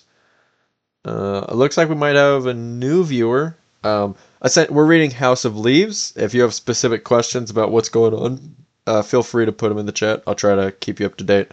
But essentially, we're reading a book from an old man who died, and this book is about a documentary that may or may not exist. Okay.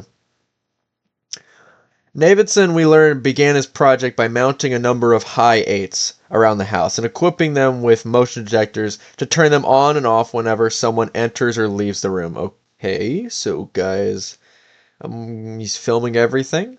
With the exception of the 3 bathrooms, there are cameras in every corner of the house. Davidson also keeps on hand 2 16mm Arriflexes and the usual battery of 35mm cameras. All right, so he's filming everything. He's like uh vlog. He's like vlog family. he's he's like those like religious families that vlog everything. He's like, "Hey, this is the Davidsons. We're here at Chili's." Like he's just recording everything, like beating his kids behind the scenes. Like, sorry. Yeah, that's great. That's awesome. I'm loving these characters more and more. Uh, okay. Nevertheless, as everyone knows, oh, maybe he's the monster in the dark. He's watching his kids sleep with with the cameras on. Okay, okay. Nevertheless, as everyone knows, Davidson's project is pretty crude. Nothing, for instance, like the constant eye of CCTV systems routinely installed in local banks or lavish equipment and multiple camera operators required on MTV's Real World. The whole effort would seem very home movie-ish at best were it not for the fact that Davidson is an exceptionally gifted photographer who understands how 1/60th of a second can yield an image worth more than 24 hours of continuous footage. Okay, so he's like editing the footage and getting like the best shots. Is kind of what we're getting at.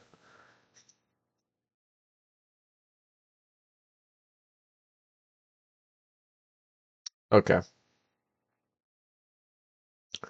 He is not interested in showing all the coverage or attempting to capture some kind of Catholic or otherwise mythical view. Instead, he hunts for moments, pearls of the particular, an unexpected phone call, a burst of laughter, or some snippet of a conversation that might elicit from us an emotional spark, and perhaps even a bit of human understanding. More often than not, the near wordless fragments Davidson selects reveals what explication could only approximate. Two such instances seem especially sublime, and because they are so short and easy to miss, it is worth reiterating their content here. In the first one, we see Davidson climbing up to the top of the stairs with a crate full of Karen's things. Their bedroom is still cluttered with lamps and bubble wrap and assorted unpacked suitcases and garbage bags full of clothes. Nothing hangs on the walls, their bed is not made. Davidson finds some room on the top of the bureau to set down his load. He is about to leave when some invisible impulse stops him. He takes Karen's jewelry box out of the crate, lifts the hand-carved horn lid, and removes the inner tray. Unfortunately, whatever he sees inside is invisible to the camera. When Karen walks in carrying a basket stuffed with bed sheets and pillowcases, Davidson has already turned his attention to an old hairbrush lying next to some perfume bottles. "What are you doing?" she immediately asks. "This is nice," he says, removing his big clump of her blonde hair from the tines and tossing it into the wastebasket. "Give me that," Karen demands. "Just you watch. One day I'll go bald and then you won't be sorry you threw that away." "No," Davidson replies with a grin. It is unnecessary to dwell here on the multiple ways in which these few seconds demonstrate how Davidson values Karen, except to highlight how despite his sarcasm and apparent disregard for her things, the scene itself represents the exact opposite. Alright, there's a little footnote about Karen. See The Heart's Device by Francis in Science, page 265, August 5th, 1994. Joel Watkins, Jewelry Box, Perfume and Hair, as well as Hardy's Tantic, more iconic piece, Adult Letters and Family Jewels. I'm sorry, why are we seeing these things? What?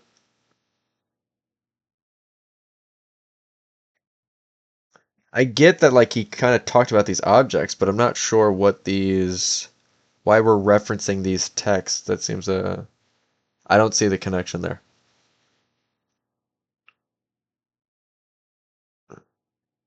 I'm not sure.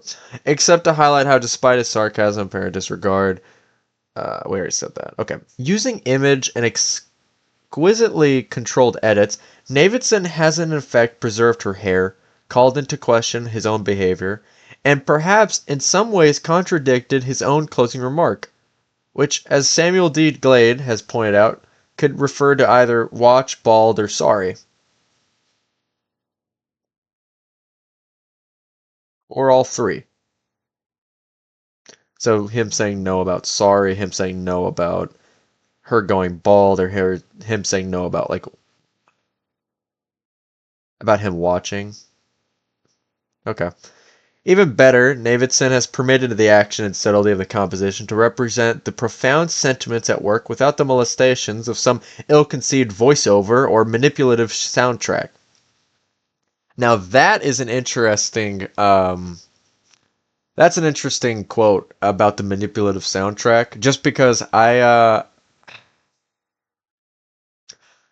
sound in like movies is really important, like the music and as well as like the sound effects, but specifically for music, right? Music evokes a special emotion in the viewer, right? A soundtrack needs to be provocative and engaging, but not distracting. It needs to elevate the scene itself.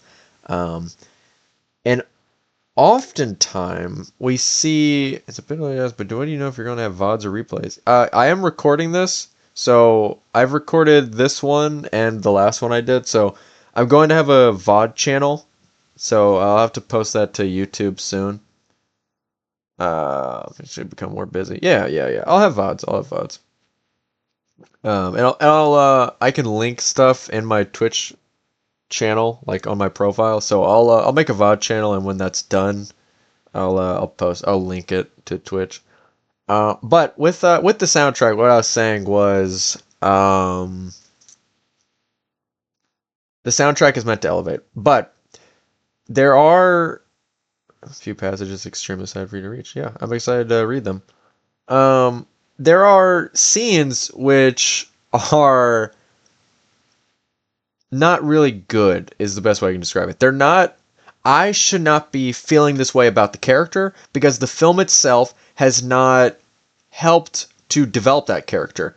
And it has not grown the relationship between me as a viewer and this character. But when the death scene happens with this character, the music starts to swell, and I am sad because of the music.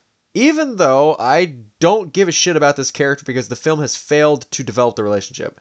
And in that way, the music becomes a tool to manipulate the audience and a way to shortcut the emotional response you're supposed to have because that's what the film wanted you to have. Instead of elevating what you already were feeling, happens too much in anime. Exactly. Yep, that is a big one. Instead of you feeling that way and the music elevating that response, it is substituting the emotional connection you're supposed to have in that moment because you don't give a shit. The fucking film and the director and the writers didn't do their job. And so they are using the music team and the music that they bought to shortcut and hijack your brain into feeling that way. Um, if they could have smell-o-vision, they would do the same thing. Childhood memory, smell is like the best way to shortcut memory. They would absolutely abuse that if they could. But yeah, I like that this kind of talks about how the choice to remove music, the choice to not have music, let the film speak for itself. I think that's pretty interesting. And it's really, it's not the fault of the media that music is so good. It's just the fault of the creators that don't do their job on the other parts of the content. I really recently understood that I think wood chips are linked to childhood memory for me. Oh, yeah. Yeah, there's all sorts of stuff. And I guess the number one issue with smell is that like people have so many different connections with different smells. Like no one's gonna know what you're gonna feel about when you smell the beach, right? You know, you could have like drowned at the beach and it's like awful, but like music I think is like a sort of universal thing. Like you can't have personal experiences with like the tones of the music if that makes sense. Okay, okay, okay.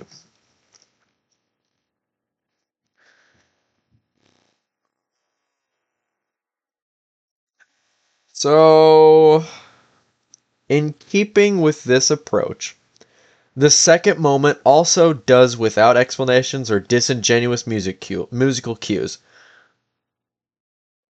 Davidson simply concentrates on Karen Green.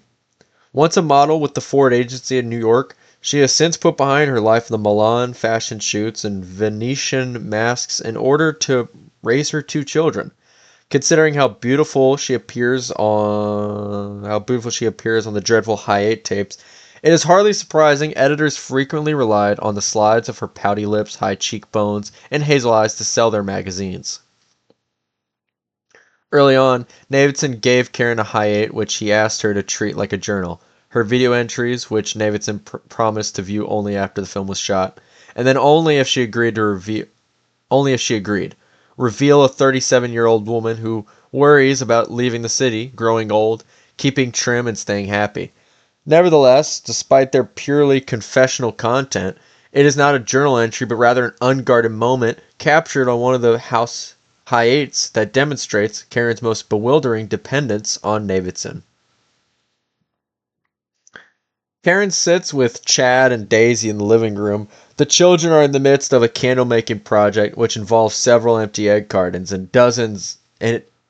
a dozen long lengths of wick, a bucket of plaster of Paris, and a jar full of crystal wax. Using a pair of red-handled scissors, Daisy cuts the wicks down to 3-inch pieces and then presses them down into an egg cup, which Chad in turn fills with a layer of plaster, followed by a layer of tiny wax beads. The result is some kind of candle with plenty of goop to go around, most of it ending up on the children's hands. Karen helps brush the hair out of her daughter's eyes, lest she try to do it herself and end up smearing plaster all over her face. Horrifying. And yet, even though Karen keeps Chad from overfilling the molds or Daisy from hurting herself with the scissors, she still cannot resist looking out the window every couple of minutes. You know, what's kind of funny is this is a lot like the trad wife videos that like past models make, where they're like, "This is my video on making gum with the kids," or something. It's just kind of funny how many overlap there is. It's also funny how this kind of well, actually, I don't. When is the actual book released? When? Oh God, when was the book made? Oh dear God, brother, it doesn't say. Oh, 2000. Yeah, 2000. We're in 2000 and they're like predicting like kind of predicting a lot of these like internet trends and stuff. It's kind of cool. Also the idea that they mentioned Popo Mo like postmodernism and it was being like around 2000 and then this book comes out 2000. Come on, man. Good call out by me. Unless that's just common knowledge. I thought that I was making like an estimate based off of postmodernism versus Popomo.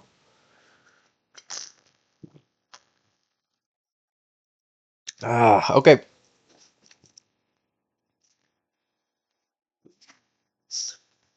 Okay, she still cannot resist looking out the window every couple of minutes. The sound of the passing trucks causes her to glance away. Even if there is no sound, this weight of 100 seconds, the weight of 100 seconds always turns her head. And weight being like heavy weight, not really. I'm a little curious. I don't know that I really understand that. Even if there is no sound, the weight of 100 seconds always turns her head. It's kind of like a nervousness. They're saying like the weight of 100 seconds, like it's like when you're anxious about something, and it's like You're expecting a call or a text, and even though there is no notification, right? There's nothing that indicates to you that there should be something that you have missed. It's the weight, like the crushing weight of time passing. Yeah, the anxiety or impatience. It's that weight of something like you missed something or like it's too long. There should be something there. I have to check my phone or I have to look past my glance, right? I have to look behind me. Um, yeah, that is that's interesting. Cool. Never thought about it like that. A really good way to write that down, that feeling. Okay, back to the story. Though clearly a matter of opinion, Karen's gaze seems just as lost as when it surfeit with love and longing. It's a footnote? Oh dear God, this is a fucking half a page footnote. Okay, though clearly a matter of opinion, Karen's gaze seemed just as lost as it surfeit love and longing. Okay. Oh no, the next footnote is half a page. This one just says from Vogue magazine. Okay, okay, cool. Yeah, funny. Okay, the reasons are in part answered when at last Davidson's car pulls into the driveway. Karen hardly attempts to contain her relief. Okay, so yeah, she's like really invested in him, has like an attraction to him, or relies on him in some way. She instantly leaps up from the mini candle factory and dashes from the room. Seconds later, no doubt thinking better of herself, she returns. Daisy, hold off using the scissors until I get back. Daisy shrills. You heard what I said. Chad, keep an eye on your sister. Daisy squeals even louder. Daisy, Mommy also wants you to look after your brother. It seems to appease the little girl, and she actually settles down, smugly eyeing Chad as she continues to snip wicks. Strangely enough, by the time Karen reaches Davidson in the foyer, she has quite effectively masked all her eagerness to see him. Her indifference is highly instructive. In what in that peculiar contradiction that serves as a connective tissue in so many relationships, it is possible to see that she loves Davidson almost as much as she has no room for him.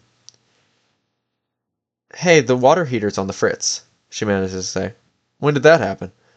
She accepts his brief kiss. I guess last night. And now we got the fucking half a page footnotes. Let's get through this. I got up this morning. Okay, this is in Johnny Truant's typewriter font. I got up this morning to take a shower, and guess what? No fucking hot water. A pretty evil discovery, especially when you're depending on that watery wake-up call. Me being massively dehydrated from a long night drunk, from a long night watery wake-up call, sorry. Me being, no wait. When you're depending on that watery wake-up call, me being massively dehydrated from a long night drunk on my road dog Luda, and I winged our way on to last night. As I'm remembering it now, we somehow ended up at this joint on Pico, and soon thereafter found ourselves in conversation with some girls wearing black cowboy hats, supposedly lost in their own private blend of brain-hatching euphoria.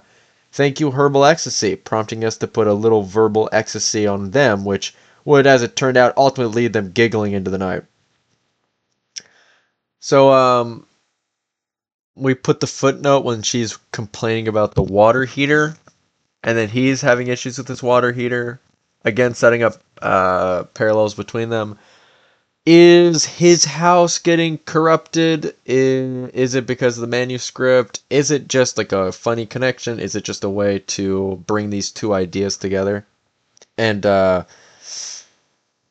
and insert or inject Johnny's narrative in the middle of our Zappano entry? I don't know. Who's to say? We'll have to read more to find out. I also just realized that this isn't half a page. This is a page and a half. This is more. Oh, we're just footnoting. Oh, this is all just footnote. Okay, well, I'll let you know when we're done with the footnote. Okay, I've forgotten now what we did exactly to get the whole thing rolling. I think Luda started giving one of them a trim, whipping out his scissors. Yeah, funny. whipping out his scissors, which he always has on hand. Again, the scissors comes up, another parallel between the scissors that they were using to cut the candles. Like old gunslingers, I guess, always had their hands on their Colts. There he goes, snipping locks and bangs, doing a great fucking job too. But hey, he's a pro, and all of it in the dark too, on a bar stool, surrounded by dozens of who knows who. Fingers and steel clicking away, tiny bits of hair spitting off into the surrounding turmoil. The girls are nervous until they see he really is the shit, and then they're immediately chirping me next, and do me, and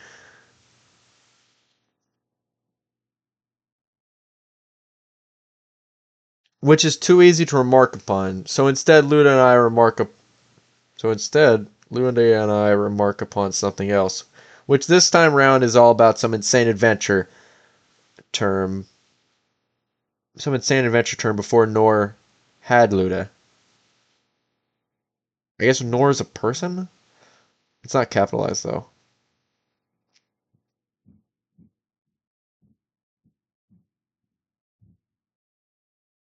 Wait, I got it.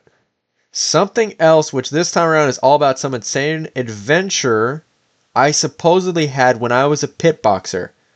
Mind you, I've never heard that term before, nor had Luda. There you go. Luda had just made it up and I went with it. Oh, come on, they don't want to hear about that, I said with about as much reluctance as I could reasonably feign. No, Haas, you're wrong, Luda insisted. You must. Very well.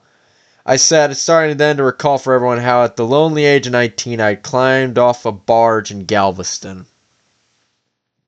Actually, I escaped, I improvised. See, I still owed my crazy Russian captain $1,000 for a wager I'd lost in Singapore. It's always Singapore. He wanted to murder me, so I practically had to run the whole day to Houston. Don't forget to tell him about the birds, Luda winked. He was just throwing shit at me, something he loved doing, keeping me on my toes. Sure, I mumbled, stretching for an explanation. This barge had been always loaded with dates and pounds of hash and an incredible number of exotic birds. All of it, of course, illegal to transport. What did I know? It didn't exactly affect me. And anyway, I wasn't sticking around. So I reach Houston, and the first thing that happens, some twerp comes up and tries to rob me. Luda frowned. He clearly wasn't pleased with he clearly wasn't pleased with what I had just done to his birds. Yeah, he wanted that to be the main plot point. I ignored him and just continued. This guy just walked straight over and told me to give him all my money. I didn't have a dime on me, but it wasn't like I was this wealthy son of a bitch had a weapon or anything. Oh, it wasn't like this weaselly son of a bitch had a weapon or anything. So I slugged him. Down he went, but not for long. Second later, he pops up again, and you know what? He's smiling. And then this other guy joins him, much bigger. And he was smiling too and shaking my hand, congratulating me. They'd been, what is this, fucking Fight Club? They'd been searching all day for a pit boxer. Pay was $200. It actually is Fight Club. Pay was $200 a night, and apparently I just made the grade. The Weasley son of a bitch was the head interviewer. His partner referred to him as a punching bag. By now, the girls were crowding round me, and Luda, sucking down more drinks and all in all falling into the rhythm of the story. Carefully, I led them through the first night, describing the ring with its dirt floor, surrounded by hordes of folks, come to bet a few dollars and watch guys hurt. Hurt themselves, hurt someone else. Gloves were not an option in this kind of fighting. Miraculously, I made it through alive. I actually won my first 2 fights. Couple of bruises, cut cheek, but I walked with $200 in a punching bag forked for ribs, and a beer, and even let me crash on his couch. Not bad, so I continued. In fact, for a whole month I did this twice a week. See the scar on his eyebrow there? Luda pointed, giving the girls one of those all-knowing, completely over-the-top nods. Is that how you broke your front tooth, too? A girl with a ruby pin in her cowboy hat blurted out. He's got a ruby pin cowboy hat? Holy shit. So as soon as she said it, I could see she felt bad about mentioning my busted incisor. I'm getting to that, I said with a smile. Why not work the tooth into it too, I thought. After 3 or 4 weeks... Alright, so, straight up before I continue this narrative, we are getting evidence here that we are dealing with an unreliable narrator who will lie for entertainment, for acclaim, and in this case, like girls specifically. So, anything that we read of Johnny Truant, we need to take with a grain of salt, as he could be unreliable. Or, alternatively, This is just saying that it could just be a broader warning to take any information you read in the story with a grain of salt by showing us a instance of a character exaggerating or telling a tall tale. Okay? Uh, here we go.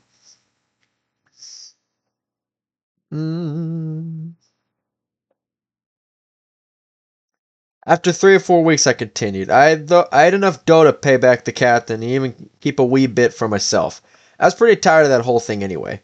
The fights were bad enough, and incidentally, I'd won every one, I added.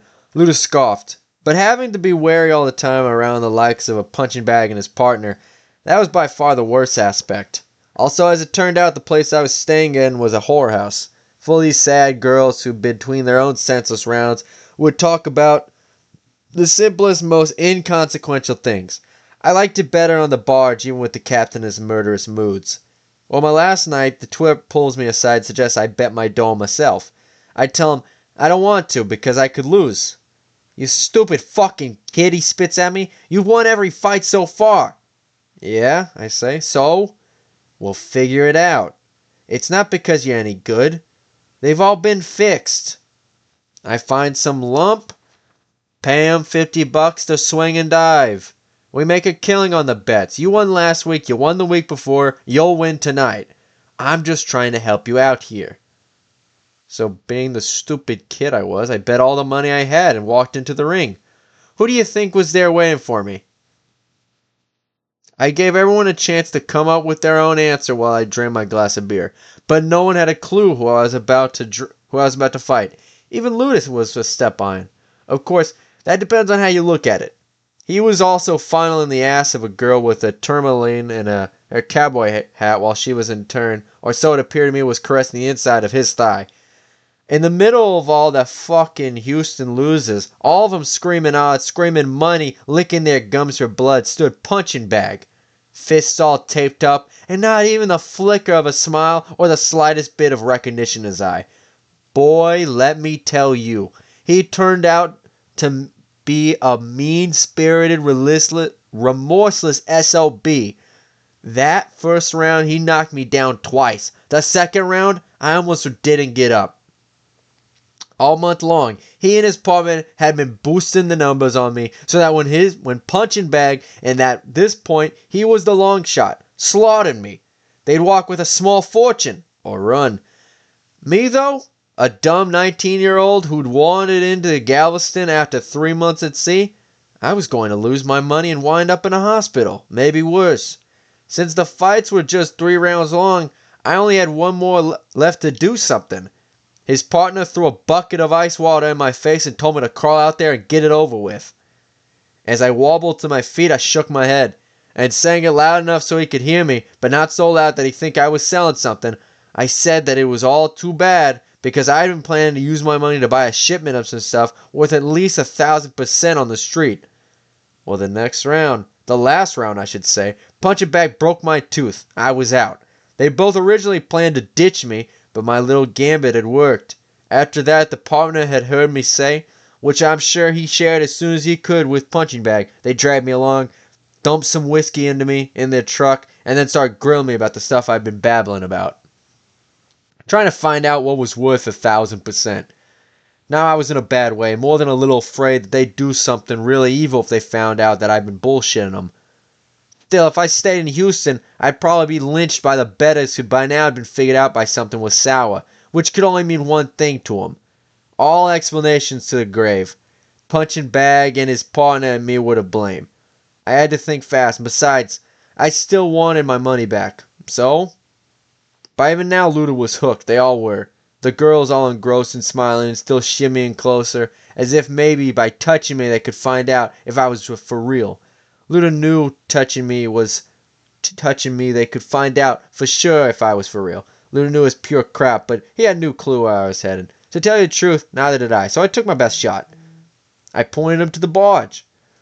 Had figured out what I'd do once we got there, but I knew the ship was leaving with the tide early next morning, so we had to hurry. Luckily, we arrived in time, and I immediately went off to find the captain, who, as soon as I saw me, immediately went off to find the oh, fuck me. soon as he saw me, grabbed me by the throat. Somehow, between gasps, I succeeded in telling him about the punching bag and his partner in their money. All their money, which included my money, most of which was in essence the captain's money. That got the bastard listening. A few minutes later, he sauntered over to the duo, poured him some coffee mugs full of vodka, and in his incomprehensible accent began going on and on about pure New Guinea value. Punching Bag had no idea what this idiot was talking about, neither did I for that matter. But an hour or two bottles of vodka later, he came to the conclusion that the captain must be talking about drugs. After all, the captain kept mentioning euphoria, Spanish explorers in paradise.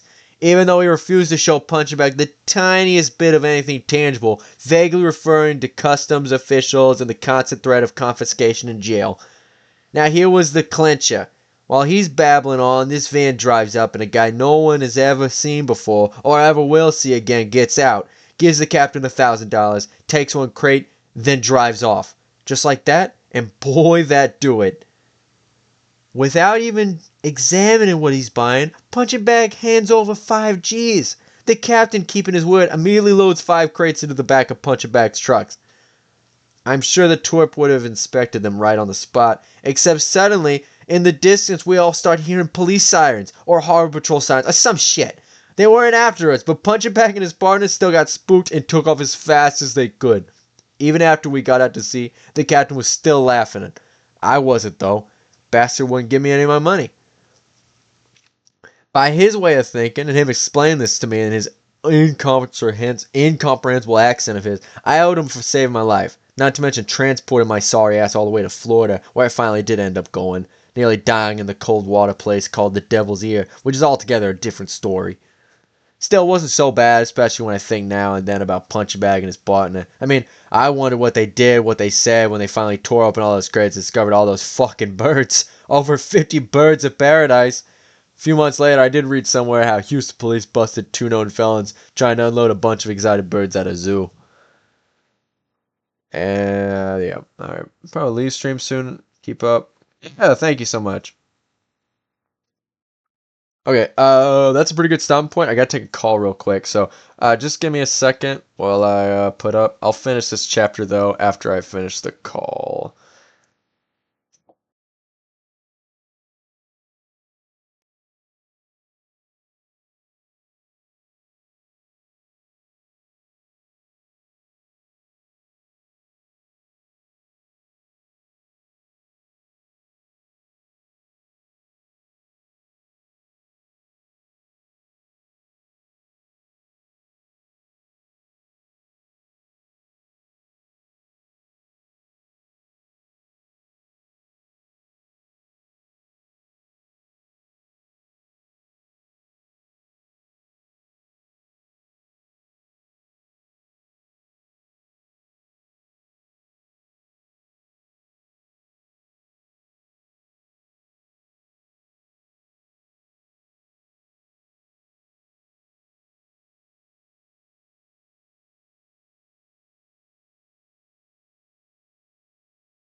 Right. Back. Sorry. That was Mom was calling. As actually they were asking if I wanted to join them in a trip to Chicago. Uh Very exciting.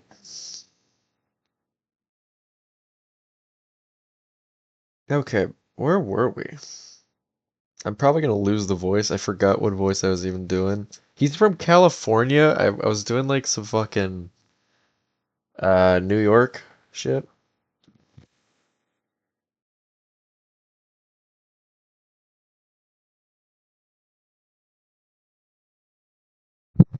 Yep.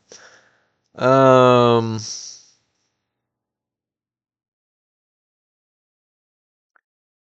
which was pretty much how the story ended, or at least the story I told last night. Maybe not verbatim, but close. Unfortunately, nothing happened with the girls. They just ran off giggling into the night. No digits, no dates, not even the names. Leaving me feeling dumb and sad and a bit broken thermos. Fine on the outside, but on the inside, nothing but busted glass. And why I'm going on about any of this right now is beyond me. I've never even seen a bird of paradise, and sure as hell ain't never boxed or been on a barge. In fact, just looking at this story makes me feel a little queasy all of a sudden. I mean, how fake it is. Just sort of doesn't sit right with me. It's like there's something else, something beyond it all. A greatest story still looming in the twilight, which for some reason I'm unable to see. That seems important. Anyways, I didn't mean to wander into all this. I was telling you about the shower, and that's what I wanted to deal with. As you probably know, finding out there's no warm water is particularly unpleasant. Discovery is a particularly unpleasant discovery simply because it's not something you figure out immediately. You have to let the water run a while, and even though it remains icy, part of you still refuses to believe it won't change. That seems important. Especially if you.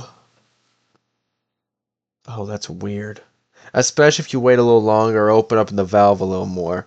So you wait, but no matter how many minutes run by, you still see no steam, you still feel no heat. Maybe a cold shower would have been good for me.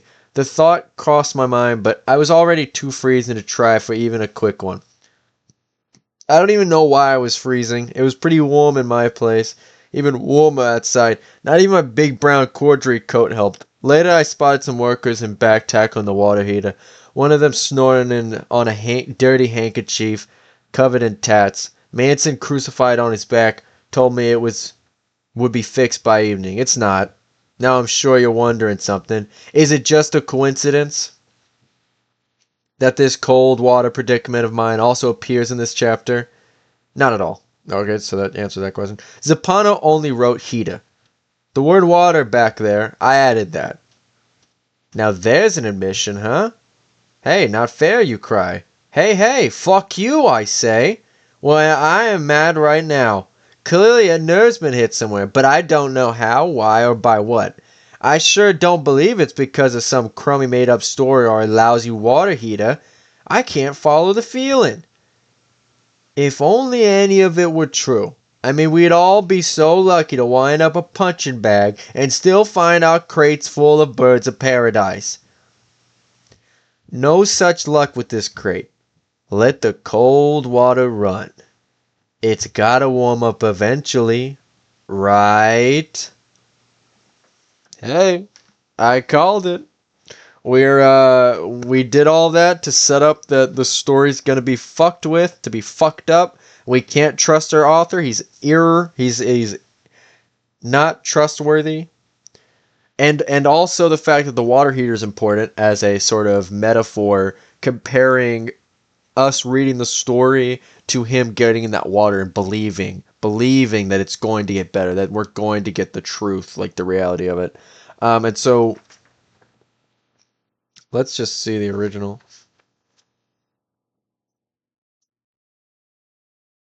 Yeah, he added water. It was just the heaters on the fritz. Interesting. Okay, let's what both these moments reveal. All right, so going back to the story, she talks about her going into the her doing the candles and then the hairbrush going bald. Okay, so what both these moments reveal is how much Will and Karen need each other and yet how difficult they find handling communicating those feelings. Unfortunately, critics have been less than sympathetic. Following the release of the Davidson record, neither Karen nor Davidson's reputation escape unscathed. Karen in particular was decimated by what? A vituperative stream of accusations? I'm gonna assume that this is based off the word vitriol, and it's like a toxic stream of accusations.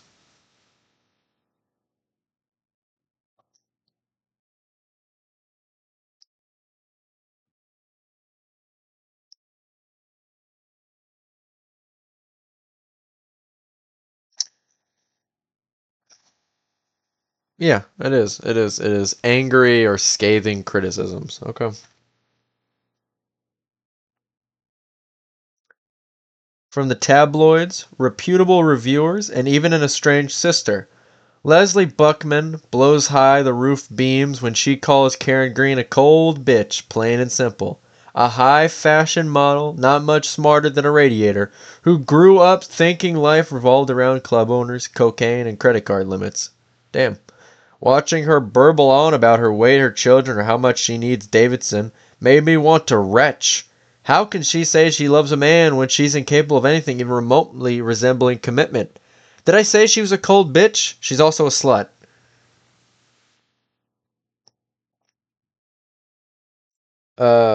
This is Lie Lexicon and Feminine Wiles by Leslie Buckman, published in All in the Name of Feminism, collection of essays. Okay. In retrospect, oh wait, no.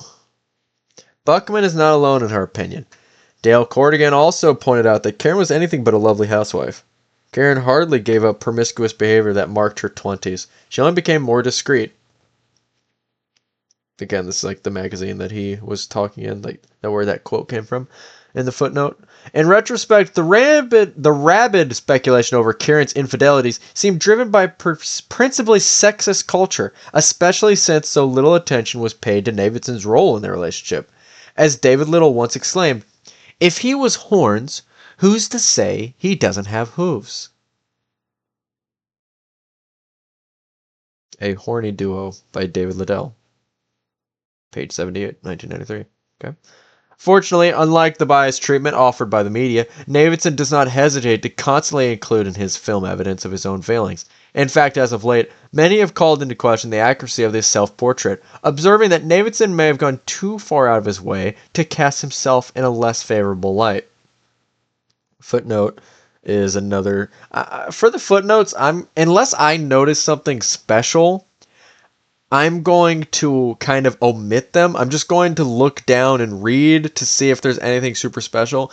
If it is a generic sort of citation, like the two that I just read, where it's literally just a footnote in effort to maintain the medium, that this is a book that has footnotes because it's trying to be an academic paper with research. Um, Unless I notice something particularly special, I will not mention it. Okay, just to keep up the flow of the narrative. Okay.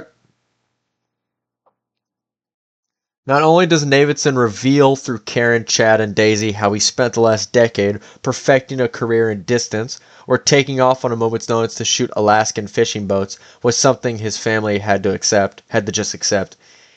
Even if that 3-day trip slowly evolved into weeks and even months, he also, by the way of the film, admits to carrying around his own alienating and intensely private obsessions. As it turns out, though, the first hint concerning these dark broodings does not come from him, but from Karen. Davidson's early high-aid journal entries are so easy and mild, they rarely, if ever, allude to deeper troubles. Only Karen, staring straight into the little lens, brings up the problem. He mentioned Deliel again. She says in an extremely clipped tone, I've warned him if he's not going to tell me who she is, he better damn not bring her up.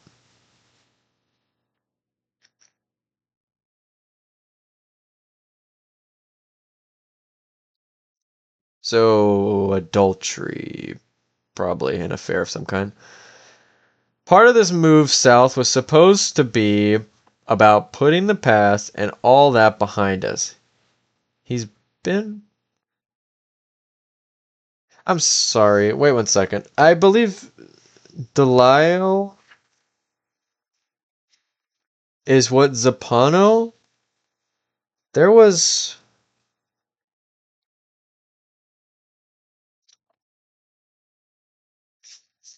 Oh, no. Zappano was... had several lovers. And I'm trying to remember where that was.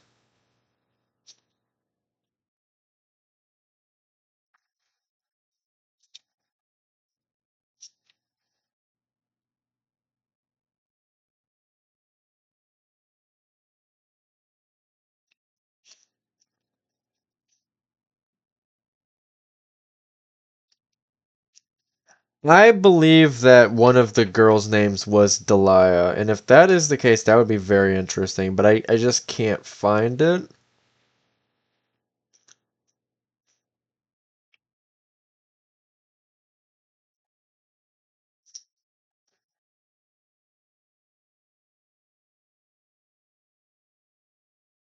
Oh, wait. Nope, I was wrong. I was thinking of Dominique, that was the D name, and Isabel, the L, Delia. Okay, my bad. That'd be kind of interesting, though, huh? Okay, it's also interesting that Delisle's name is one letter off of denial.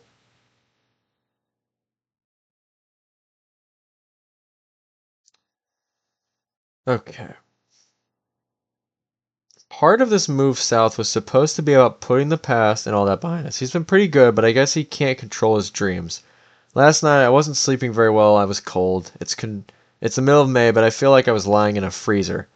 I got up to get a blanket, and when I came back, he was talking in his sleep. Delisle.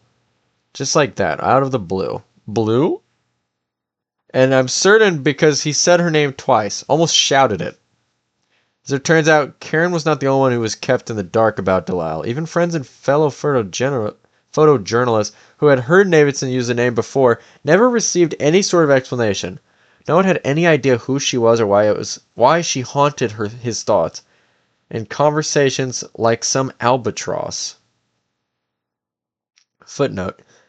Since the revelation, there has been proliferation of material on the subject. Chapter 19 deals exclusively with the subject. See also Chris Ho's What's in the Name? After image. Dennis Stakes, Delisle. More Delisle. Tis but a name in ebony. Devotions. Okay. That said, while the first sequence certainly hints at a number of underlying tensions in the Davidson Green family, all brought into relief by this chapter, it is crucial not to lose sight of the prevailing sense of bliss still evoked in those opening minutes. After a couple of nights, Chad no longer has trouble sleeping. After a couple of days, Daisy's nipped finger heals. The heater is easily repaired. Even both parents enjoy a private moment where their hands can playfully unlock and interlock. Okay, so I see heater is not mentioned as a water heater this time. So it's possible that Johnny's or Truant's deceptions are limited in scope. He doesn't go through and edit for the entire novel, but maybe he does. I don't know. Just I guess notice incongruencies and assume that if there's incongruencies that Truant fucked with the narrative a little bit. Okay. Or heater could be could be referred to as a water heater potentially, so it still maintains consistency. I don't know.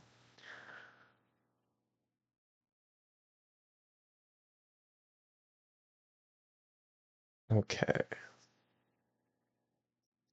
Even both parents enjoy a private moment where their hands can playfully lock and interlock. Will finally putting his arm around Karen as she, letting out a heart-stirring sigh, rests her head on his shoulder. In fact, it is rare to behold such radiant optimism in anything these days, let alone in films. Each frame so replete with promise and hope. Davidson clearly cherishes these bucolic, nearly idyllic impressions of a new world. Of course, nostalgia's role in shaping the final cut must not be forgotten, especially since within a year, these pieces were all Davidson had left. Karen and the children a mere blur racing down the staircase. The pointillism of their pets' paw prints caught in the dews-covered lawn, or the house itself an indefinite shimmer, sitting quietly on the corner of Sycough and Ash Tree Lane, bathed in afternoon light. All right, that is the chapter. So we are on chapter 3 now, and that will be my stream. Congratulations to me on longest stream to date. Okay.